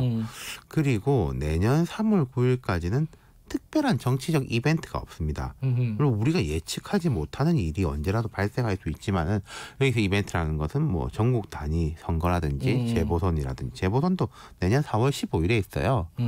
그럼 선거도 없고 뭐 한 달랑 7개월 하는데 왜 나오냐? 왜 나오냐? 이런 얘기. 그거죠. 예. 뭐 대권 도전할 기타 끌러 나오냐? 이게 이제 중요 포인트인데 지금 이낙연 대 김부겸 양자 구도거든요. 나온다던 사람들 몇 사람 있지만 다 불출마 선언했고 김부겸 후보가 이제 곧 공식 출마 선언을 할 건데 집중 공략할 지점이 바로 그 대목일 거예요. 나는 임기 다 채운다. 난 당을 위해서 나오는 사람이고 저 사람은 뭐 개인 저기를 위해서 나온 거 아니냐. 예. 지금 이제 어떻게 될 것 같습니까? 여론이 어때요 지금은? 그러니까 뭐 당 대표로 누가 유리하냐 불리하냐를 떠나가지고 이게 아직은 대중의 관심사가 아니에요. 근데 그렇죠. 대표직 중도 사퇴 문제 등에 대해서 여론이 부정적으로 확 기울어진 것 같진 않아요. 맞아요. 아유 잘한다 이런 것도 아니지만은 절대 안 된다 이런 것도 아니라는 거예요. 그러니까 나온 거죠. 그리고 민주당은 원래 이제 그럼 대표가 사퇴하면은 지금 이번에 당선된 최고위원들도 다 사퇴해야 되고 다 다시 해야 되냐 7개월 후에. 그건 아니다. 최고위원은 임기 채울 수 있다. 이렇게 당헌을 고치기로 했어요. 그러면은 부담이 조금 줄어든 거죠. 네. 어제 뭐 메시지는 뭐가 있었나요? 이낙연 이분이 원래 약간 좀 추상적이지 않습니까? 그렇죠. 네. 엄근진이죠. 엄근진. 뭐 엄중히 바라보고 있다. 뭐 네. 이게 트레이드 마크인데 어제도 이랬습니다. 민주당과 저에게 주어진 국난 극복의 역사적 책임을 이행하는데 모든 역량을 쏟아 최선을 다해야 한다는 결론에 이르렀다.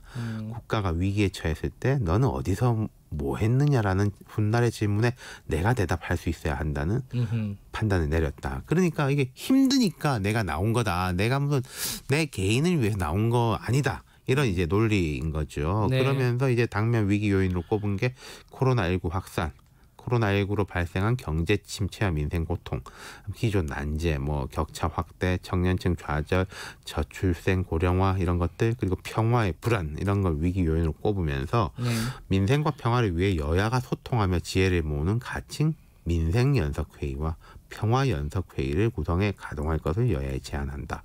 제게 기회가 주어진다면 두 연석회의가 충실히 운영되도록 최대한 노력하겠다 이렇게 밝혔는데 이게요. 당대표 출마자 메시지라기보다는 대선 후보 메시지 같은 거. 이게 당대표로 나오면서 내가 여당 대표 후보인데 여야에 제안한다. 이런 말 잘 안 쓰거든요. 사실은. 예.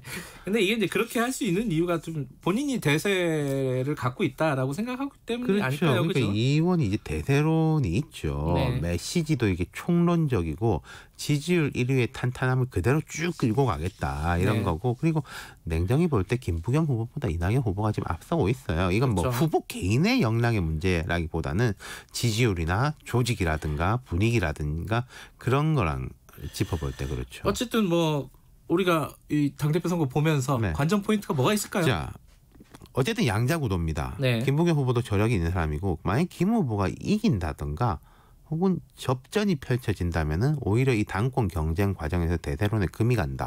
대세론을 굳히러 나왔는데 대세론에 금이 갈 수도 있다. 그리고 이 본인이 대선에 생각이 있는 사람들 꽤 있을 거 아닙니까? 민주당 내.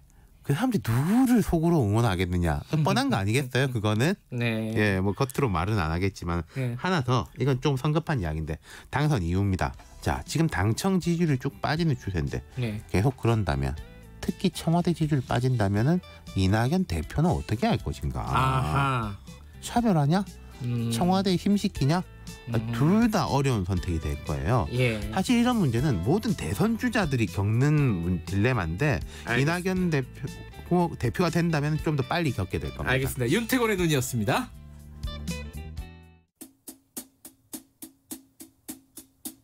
주진우 라이브. 주진우 라이브. 주진우 라이브. 주진우 라이브. 라이브가 좀 이상한데? 그러니까 많이 이상해. 다 이상해.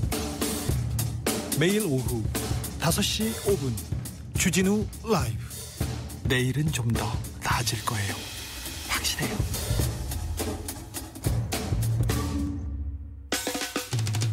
오태훈의 시사본부. 오태훈의 시사본부. 오태훈의 시사본부.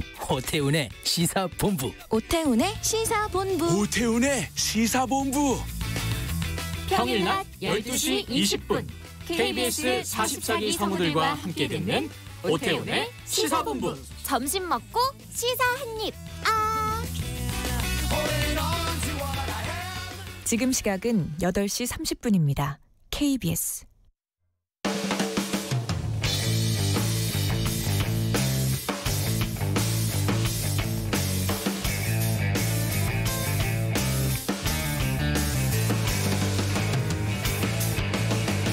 김경래의 최강 시사. 네, 매주 수요일 우리 사회 곳곳의 작은 목소리를 직접 들어보는 시간입니다. 지금은 을밀대. 오늘은 119 구급대원 목소리 좀 들어보겠습니다. 최근에요. 응급 환자를 싣고 가는 구급차가 접촉사고가 났는데 택시기사가 사고 처리하고 가라, 보험 처리하고 가라 이게 막아가지고 나중에 이제 결국은 그 이송된 응급 환자가 병원에서 사망하는 사건이 있었습니다.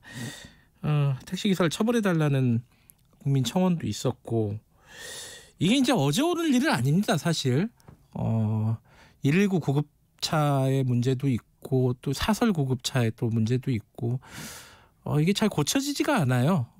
이 직접 구급차를 운전하시는 분 연결해가지고 현장에서 어떤 고충을 겪고 계신지 얘기를 좀 들어보겠습니다.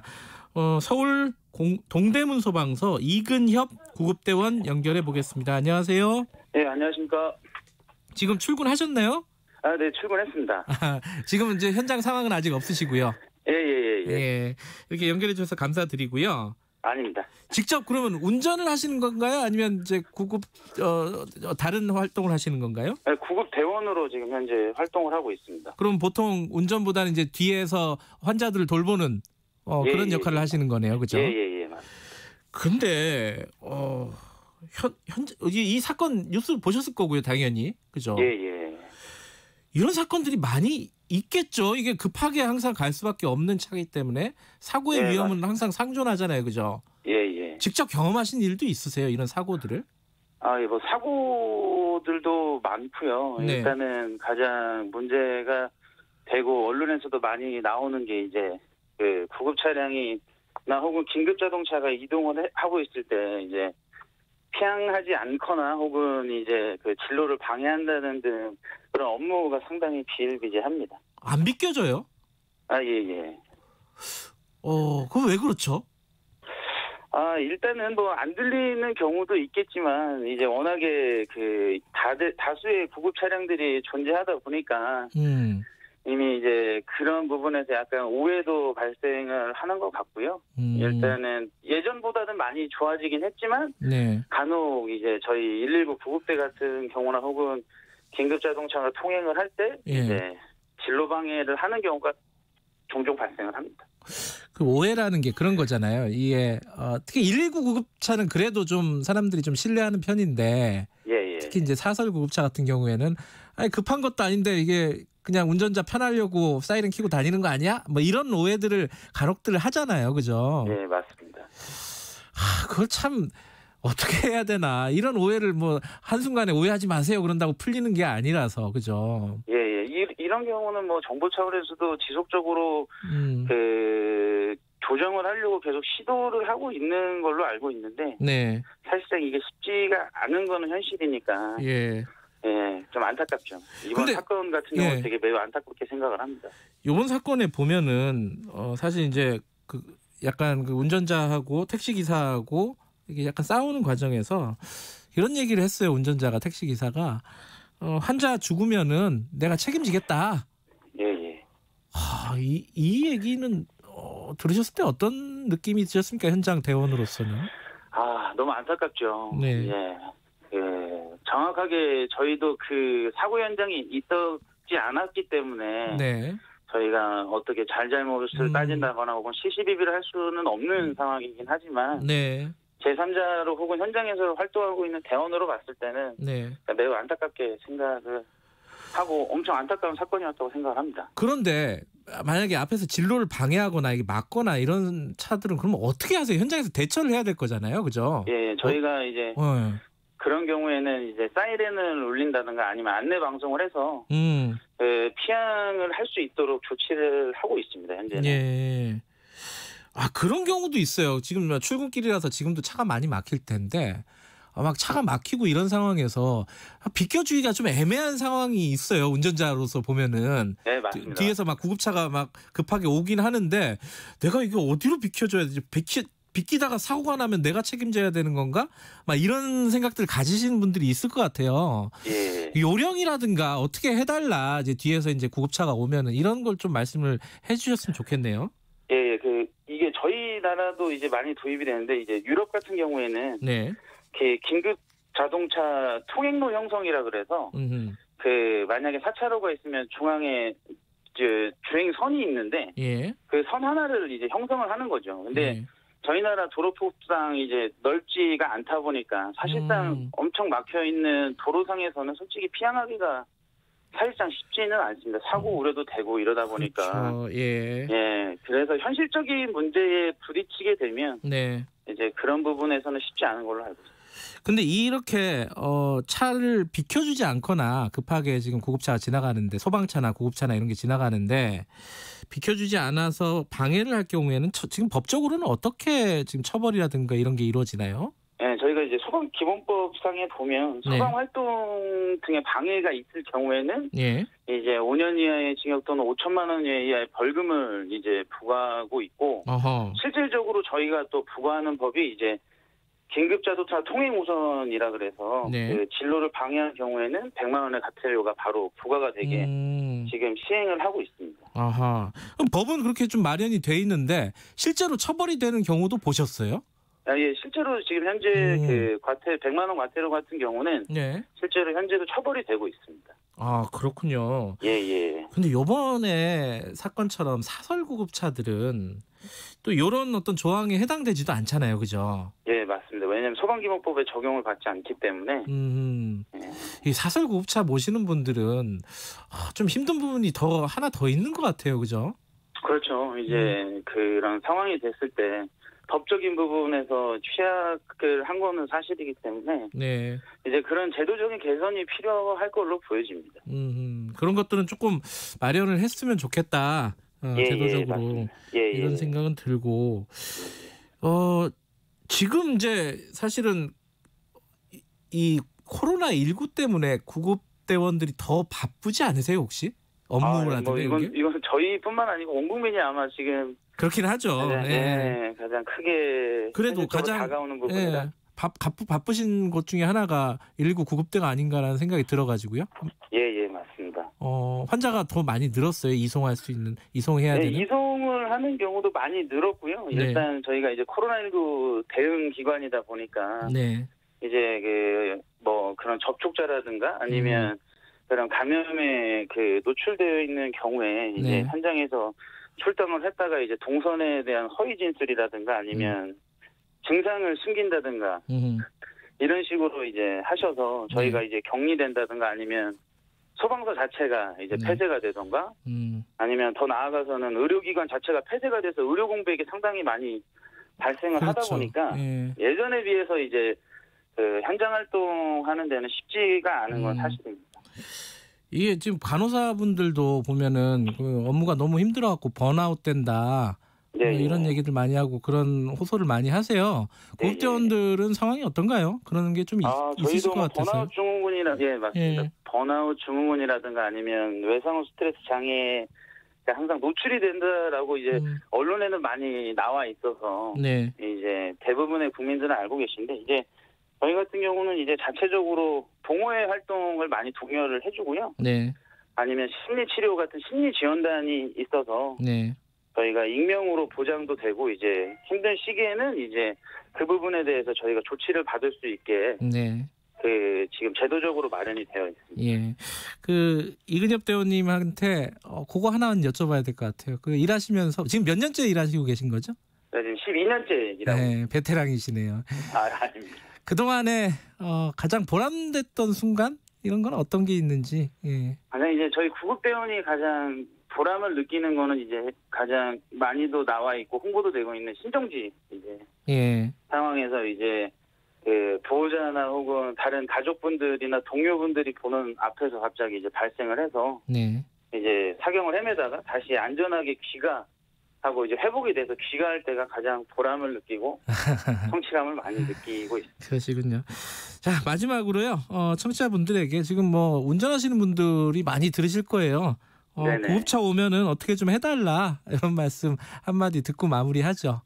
네, 알겠습니다. 이제 일단 코로나19 때문에 전 국민이 너무 힘들고 잘 이겨내고 있습니다. 네. 이제 국민 여러분들이 이제 말씀하시기를 소방관이 진정한 영웅이다라고 말씀을 하시는데 제가 봤을 때 가장 영웅은 국민들이라고 생각을 하고요. 예. 저희 구급 차량이라든가 혹은 긴급 자동차가 지나가고 있을 때는 피항도 잘 해주시고 너그럽게 이해해 주셨으면 감사할 것 같고요. 또 더더욱이 지금도 잘하고 계시지만 더 많이 동참을 해주셔서 한 생명 한 생명 소중하게 살릴 수 있는 길을 마련해 주셨으면 좋겠습니다. 예, 청취자분 중에요. 4075님이 제발 응급차 지나가면 우리 가족 실려간다는 생각으로 양보 좀 합시다. 이런 말씀 보내주셨어요. 예. 네네, 감사합니다. 항상 건강 조심하시고 고맙습니다. 이런 말씀 꼭 드리고 싶네요. 네, 감사합니다. 예, 아침 일찍 연결해 주셔서 감사합니다. 앞으로도 좀 고생해 주십시오. 예, 알겠습니다. 감사합니다. 예, 동대문 소방서 이근엽 구급대원님이었습니다. 아까 이근엽 대원님이 저희 나라라고 잠깐 말씀하셨는데 잠깐 실수하신 것 같아요. 우리나라로 제가 대신 정정해 드리겠습니다. 김경래 최강기사 듣고 계신 지금 시각은 8시 41분입니다. 이 시각 교통정보입니다. 먼저 용인 서울고속도로 용인 쪽인데요. 고기 분기점에서 흥덕 쪽으로 10km 구간 막혀 있는데 이 사이 금광 지하차도 3차로에선 사고까지 처리하고 있습니다. 반대 서울 쪽도 서수지부터 서판교 사이 운행 길게 더디고요. 경부고속도로 서울 쪽 기흥에서 수원 신갈 분기점 부근 지나기가 어렵고 금토 분기점부터도 12km 구간 쭉 막혀 있습니다. 오늘 제2경인고속도로 성남 쪽 이동도 쉽지 않은데요. 문학에서 서창 분기점 쪽 6km 구간 정체가 되고 있고 고장난 차 있었던 광명 부근부터 석수 쪽으로도 5km 정체입니다. KBS 교통정보센터에서 공인혜였습니다.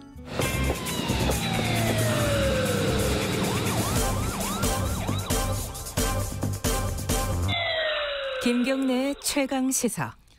네, 아까 잠깐 말씀드렸었는데 오늘 퀴즈하고 관련이 있는 분이군요. 스티븐 비건 미 국무부 부장관 겸 대북 특별대표가 어제 우리나라에 도착을 했습니다. 이제 북한과의 대화를 위해서 온 것이냐 아니면 우리나라와 관련된 방위비 협상 때문에 온 것이냐 여러 가지 말들도 있고 추측도 있고 어찌됐든 우리나라 외교 안보 라인하고 지금 계속 회동을 할 예정입니다. 북한은 여기서 좀 싸늘한 반응을 내놓고 있고요. 이 상황 어떻게 읽어야 될지 김준영 국립외교원장님과 얘기 나눠보겠습니다. 원장님 나와 계시죠? 네, 안녕하십니까. 예, 일단 비건 부장관이 온 이유 여러 가지로 얘기들이 나오고 있는데 가장 중요한 이유가 뭐라고 보십니까? 근데 지금 중요한 상황이 벌어졌지 않습니까? 사실 코로나가 아니었다면 훨씬 더 빨리 왔을 거고요.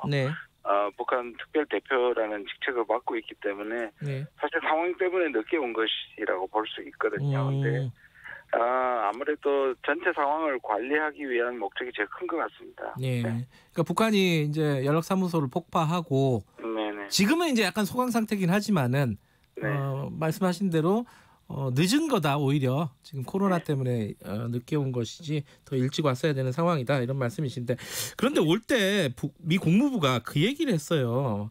그 핵과 관련해서 북핵과 관련해서 FFVD 이제 최종적이고 완전하게 검증된 비핵화 요걸 조율을 강화할 계획이다 이렇게 밝힌 걸 보면은 과거하고 좀 약간 좀 다른 거 아니냐 어떻게 해석하십니까 이거는?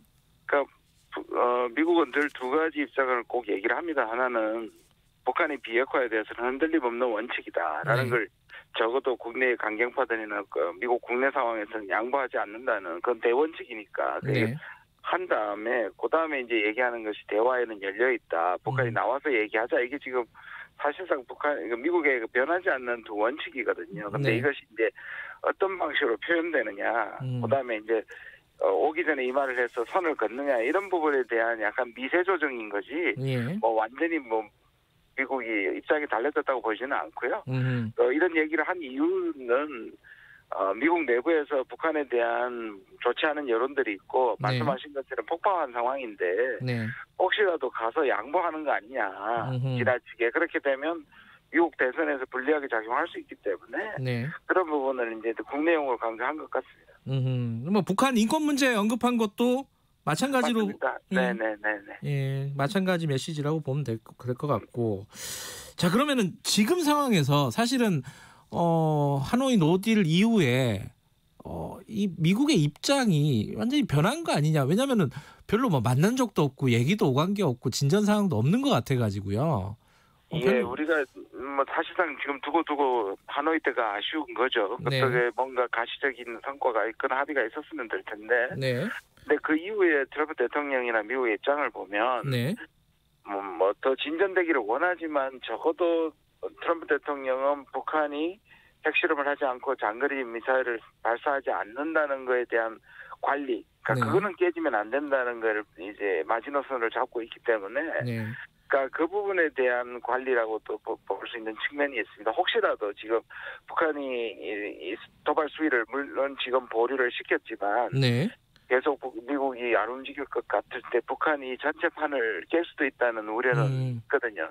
왜냐하면 북한 문제는 미국의 대선에서 긍정적일 때 성공할 때는 큰 영향을 못 끼치지만 반대로 이것이 나빠질 때는 오히려 마이너스 요인이 되기 때문에 관리의 필요성이 좀 있다고 봅니다. 그 관리의 필요성도 있지만은 다시 좀 대화를 재개하려는 어떤 메시지를 주려는 측면도 있다고 봐야 될까요? 어떻습니까? 그 미국의 태도는? 사실 그 부분이 우리가 좀 기대를 할 부분이고 그랬으면 좋겠는데요. 그런데 이제 사실상 아까 말씀하신 것처럼 북한도 아예 전제를 해버렸습니다. 그러니까 와서 그냥 원칙을 말하거나 이벤트를 하거나 뭐 10월에 선물을 바라나 그런 것들은 기대하지 말라. 이 말은 무슨 말이냐면 북한이 자기들은 지금까지 많은 양보 조치를 했으니까 차례는 순서는 미국이 해야 될 것이고 또 와서 만나서 뭘 새로 하는 게 아니라 합의한 것을 실천하라는 거거든요. 그럼 이게 뭔 의미냐면 자기들이 나와서 말실험은 하지 않겠다. 그러니까 미국이 구체적인 양보 조치를 내놓으라는 건데 아까 말씀드린 것처럼 미국의 상황이 그걸 지금 쉽게 할 수는 없을 거라고. 그럼 미국도 이제 쉽게 할 수 없다 그러면은 지금 상황에서 이 국면은 뭐 대선 전까지는 계속 갈 수밖에 없다 이렇게 생각할 수밖에 없겠네요. 제 생각은 트럼프 대통령은 그렇게라고 볼 것 같습니다. 왜냐하면 섣불리 협상을 시작했다가 불리하게 돌아갈 수 있으니까 현상 유지를 지금 사실 4개월밖에 안 남았단 말이에요. 네, 현상 유지를 하는 것인데 이제 문제는 북한은 제재와 지금 코로나 같은 것들도 가만 지금 스탑했을 때 정지를 했을 때 북한이 스스로 제일 불리하다고 생각하는 거 아닙니까? 미국이 한국은 멈췄다 갈 수 있지만 북한은 지금도 제재가 계속되고 있으니까 그런 부분에 대한 불만이 분명히 존재할 거고 사실 지금까지 나오는 북한발 얘기들이 좀 험악해지는 이유가 거기에 있거든요. 그러니까 미국도 완전히 안심을 할 수 없는 거니까 와서 좋은 제스처나 적어도 그러한 북한을 향한 대화제의나 뭐 양보할 수 있다. 구체적인 양보까지 안 나오더라도 양보의 여지가 있다는 것들이 비건의 입에서 나오면 저는 이건 상당히 의미가 있다고 보여집니다. 왜냐하면 우리 보는 눈앞에서 연락사무소가 폭파가 됐는데 우리가 또 어떤 양보 조치를 하기 힘들지 않습니까? 그렇다면 미국이 좀 이 실타래를 푸는 그런 언급이나 실마리를 던지는 게 나왔으면 좋겠다는 생각입니다. 조금 뭐랄까 낙관적으로 보면은 대선 전에 이 상황을 관리하기 위해서라도 미국이 먼저 북한에게 일정 정도 말씀하신 그런 제스처, 유화적인 제스처를 보여줄 수도 있겠다. 요 정도겠네요. 우리가 생각하는 낙관은. 그렇죠. 그것도 이제 가능성은 그렇게 크지는 않겠죠. 그것도 가능성이 크진 않다. 왜냐하면 원칙을 이미 얘기하고 왔고 그다음에 북한은 원칙 뭐 대화하겠다는 정도로 만족을 할 수 없을 거고 예. 그렇다면 우리가 얘기하는 건 조금 더 구체적으로 뭘 양보할 것인지 물론 북한의 행동에 따라는 조건은 붙겠지만 네. 조금 그런 구체적인 얘기가 나왔으면 제일 성공적인데 그것도 쉽지 않아 보이긴 합니다. 근데 지금 북한 입장에서도요. 생각을 해보면은 대선이 몇 달 안 남았는데 트럼프가 네. 될지 안 될지도 모르는 상황이잖아요. 네네. 그러니까 지금 뭐 얘기를 뭔가 진전시킬 그런 유인도 별로 없을 것 같아요. 북한 입장에서 봐도. 그렇죠. 북한도 사실은 올인하기에는 말씀하신 것처럼 지금 전체적으로 또 선거판이 트럼프 대통령한테 불리하게 돌아가고 있기 때문에 예. 북한도 뭐를 걸 수는 없죠. 예. 그러나 이제 미국 그 이유 때문이라도 미국은 이 상황을 현상 유지로 가는 것이 낫겠다는 것이고 북한은 그렇게 갈 경우 자기들이 제재해서 자기들만 손해본다는 것이고 그렇기 때문에 강하게 나가서 오히려 차후의 협상에서도 유리한 위치를 차지하겠다는 생각들이 있을 겁니다. 그런데요. 이번에 이제 비건이 온 게 이제 북한에 대한 메시지라든가 북한용일 수도 있지만은 지금 한국의 외교안보 라인이 다 이제 교체가 됐잖아요. 네. 근데 여기에 대한 어떤 정지 작업? 왜냐면은 지금 이인영 통일부 장관 후보자 같은 경우에 한미 워킹그룹에 대한 얘기를 꺼냈어요. 내정되자마자. 이게 이제 사실 지금까지 이제 남북 관계의 걸림돌 중에 하나가 워킹그룹이 좀 발목을 잡고 있었던 거 아니냐 이런 문제제기가 있지 않았습니까? 그죠? 예. 이 부분에 대해서는 어떤 얘기가 지금 진행이 될 수 있을까요? 미국하고. 근데 이제 초기에는 분명히 그런 측면이 있고요. 네. 또 통일부 입장에서는 뭔가 제재 문제 이런 것들이 협의할 때 네. 지금까지 한국이 미국보다 지나치게 제재 해자들 같은 너무 유연한 거에 대한 그런 모니터링을 하거나 좀 통제하는 측면이 조금 있었지만요. 예. 제가 아는 한에서는 뭐 작년 말부터 올해까지는 예. 이 워킹그룹을 통해 가지고 미국을 상당 부분 네. 여러 부분에서 설득시킨 걸로 알고 있기 때문에 이 자체가 문제라기보다는 저는 네. 이 부분을 어떻게 활용하느냐의 문제인 것 같습니다. 그 예컨대 이제 워킹그룹이 한미 워킹그룹이 표면적으로 보면 이제 협의체, 수평적인 협의체인데 실제로는 이제 미국과 우리의 이제 수직적인 어떤 상하관계 같은 형태로 지금 내용은 지금 가고 있는 거 아니냐 이런 문제 제기에는 원장님께서는 그렇게 크게 동의하시는 부분은 아니네요, 그죠? 왜냐하면 미국은 워낙에 다양한 부서들이 있고 그 부서들의 자율성이 꽤 있기 때문에. 그것들을 종합해서 우리가 예를 들어서 워킹그룹만 설득시킨다면 네. 다른 부처들에 대한 것들을 생각을 좀 덜 할 필요가 있고 네. 미국이 워낙에 많은 북한 세계적인 문제를 다루고 있기 때문에 집중할 수 있는 채널 자체에는 문제가 없다고 봐요. 그러나 이게 이제 태생적인 게 등장했고 네. 우리가 좀 진전된 얘기를 했을 때 그거를 좀 어느 정도 제어하는 역할을 했기 때문에 그렇게 비치는 측면이 있다고 봐요. 그렇다고 해서 이거를 미국과 충돌을 각오하고 이것을 뭐 없앤다거나 또 다른 걸 만든다는 것보다는 오히려 여기에 있는 것들을 활용하는 게 좋다고 생각하고요. 네. 말씀드린 것처럼 최근에는 우리가 목소리를 좀 내는 경향이 더 커졌기 때문에 이 자체의 문제를 삼는 거는 저는 불필요하다고 봅니다. 그 이인영 내정자가 이런 얘기를 했어요. 그 워킹그룹에서 할 수 있는 일과 그 바깥에서 할 수 있는 일을 좀 구분해서 봐야 된다. 그렇죠. 그것도 물론 맞는 말입니다. 예. 네네. 그러니까 그러면 워킹그룹 지금까지는 바깥에서 할 수 있는 일도 워킹그룹에 좀 매달려 가지고 이게 제대로 못 하고 있었다라는 뜻으로 읽을 수도 있잖아요. 거꾸로 보면. 네, 그렇죠. 통일부 입장에서는 그렇게 볼 수도 있고요. 네. 말씀드린 것처럼 그게 모든 도깨비 방망이는 아닌 것이고, 예. 그 워킹그룹을 실무적인 거, 제재 면제 조항이라든지 이제 실무적인 것들을 주로 하게 되니까, 네. 그 크게 전체의 방향을 정한다든지 방향을 바꾼다든지 하는 것은 통일부 장관이라든지 또는 안보 라인의 탑 라인에서 저는 동시적으로 이루어지는 것도 맞는 얘기라고 생각합니다. 이번에 이제 외교안보 라인이 이제 다 교체가 되면서 어떤 우리가 정책적인 어떤 큰 변화가 있을 거라고 보십니까? 어떻게 예상하세요? 지금 이제 상황을? 실신하는 측면은 있다고 보는데요. 북한은 지금에 화가 났다 그럴까요? 네. 우리에 대해서 약속만 하고 이벤트만 하고 실질적으로 실천을 하지 않는다는 불만인데 결국은 사람이 바뀌어서 그런 것들을 전체적으로 변화해내는 모습들에 주목하는 것이지 뭐 그 자체가 북한에게 바로 긍정적인 신호를 줄 것 같지는 않습니다. 근데 이제 야당에서는 그런 얘기 하잖아요. 이번에 내정자들을 보면은 북한에는 좀 친근한 인물들이 많은데 미국하고는 굉장히 좀 멀다. 이번에 인사들이. 이런 평가에 대해서는 어떻게 생각하십니까? 지금 한미 관계가 워낙 좋기 때문에요. 네. 뭐 오히려 한국하고 지금 미국이 문제가 있는 게 아니잖아요. 우리가 네. 문제가 있을 때는 네. 문제가 있는 쪽으로 변화를 시키는 그러니까 거기에 적합한 사람들. 네. 그렇게 본다면 한미 동맹이 좋고 또 대통령과의 관계가 좋을 때는 오히려 네. 북한을 설득해내는 방법 쪽으로 생각을 한다면 전 잘 된 인사라고 생각합니다. 그래요. 지금 북한이 근데 우리의 어떤 중재 역할 이런 데에서 계속 신경질적인 반응을 보이고 있지 않습니까? 네네. 요번에도 이제 비건 왔을 때도 북한이 얘기한 게 뭐 잠꼬대 하지 마라, 뭐 참견질 하지 마라 이런 식의 반응을 보였단 말이에요.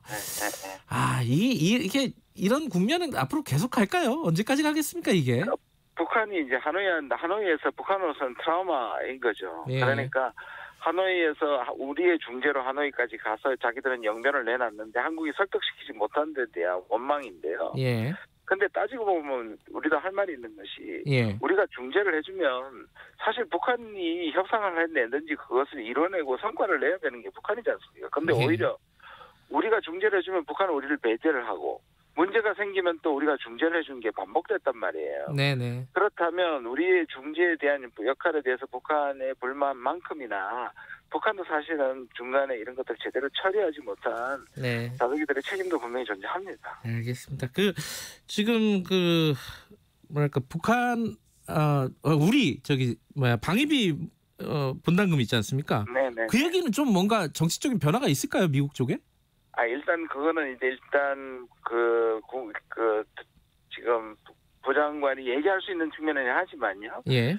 제가 알기로는 적어도 한미의 협상 대표들은 충분한 얘기가 됐고 그 결과를 이제 트럼프 대통령이 받아들이지 않는 거기 때문에 네. 이제 그거는 좀 소강 상태로 갈 것이고요. 뭐 예. 원칙적인 잘 됐으면 좋겠다. 그 부분에 진전이 필요하다는 정도는 얘기를 할 수 있지만 와서 협상을 하거나 뭔가 액수를 변화하거나 그런 구체적인 것은 이번에 저는 없을 거라고 생각합니다. 알겠습니다. 오늘 말씀 여기까지 듣죠. 고맙습니다. 네. 김준영 국립외교원장이었습니다. 자, 오늘 퀴즈 방금 말씀드린 비건 부장관과 연관되는 겁니다. 3번 닭 한 마리였습니다. 김태용 님이 닭 한 마리 든든하게 드셨으니 이게 비건 부장관한테 얘기한 것 같습니다. 남북미 현안에 대해 획기적인 방안 나오시기 바랍니다. 오늘 여기까지 하겠습니다.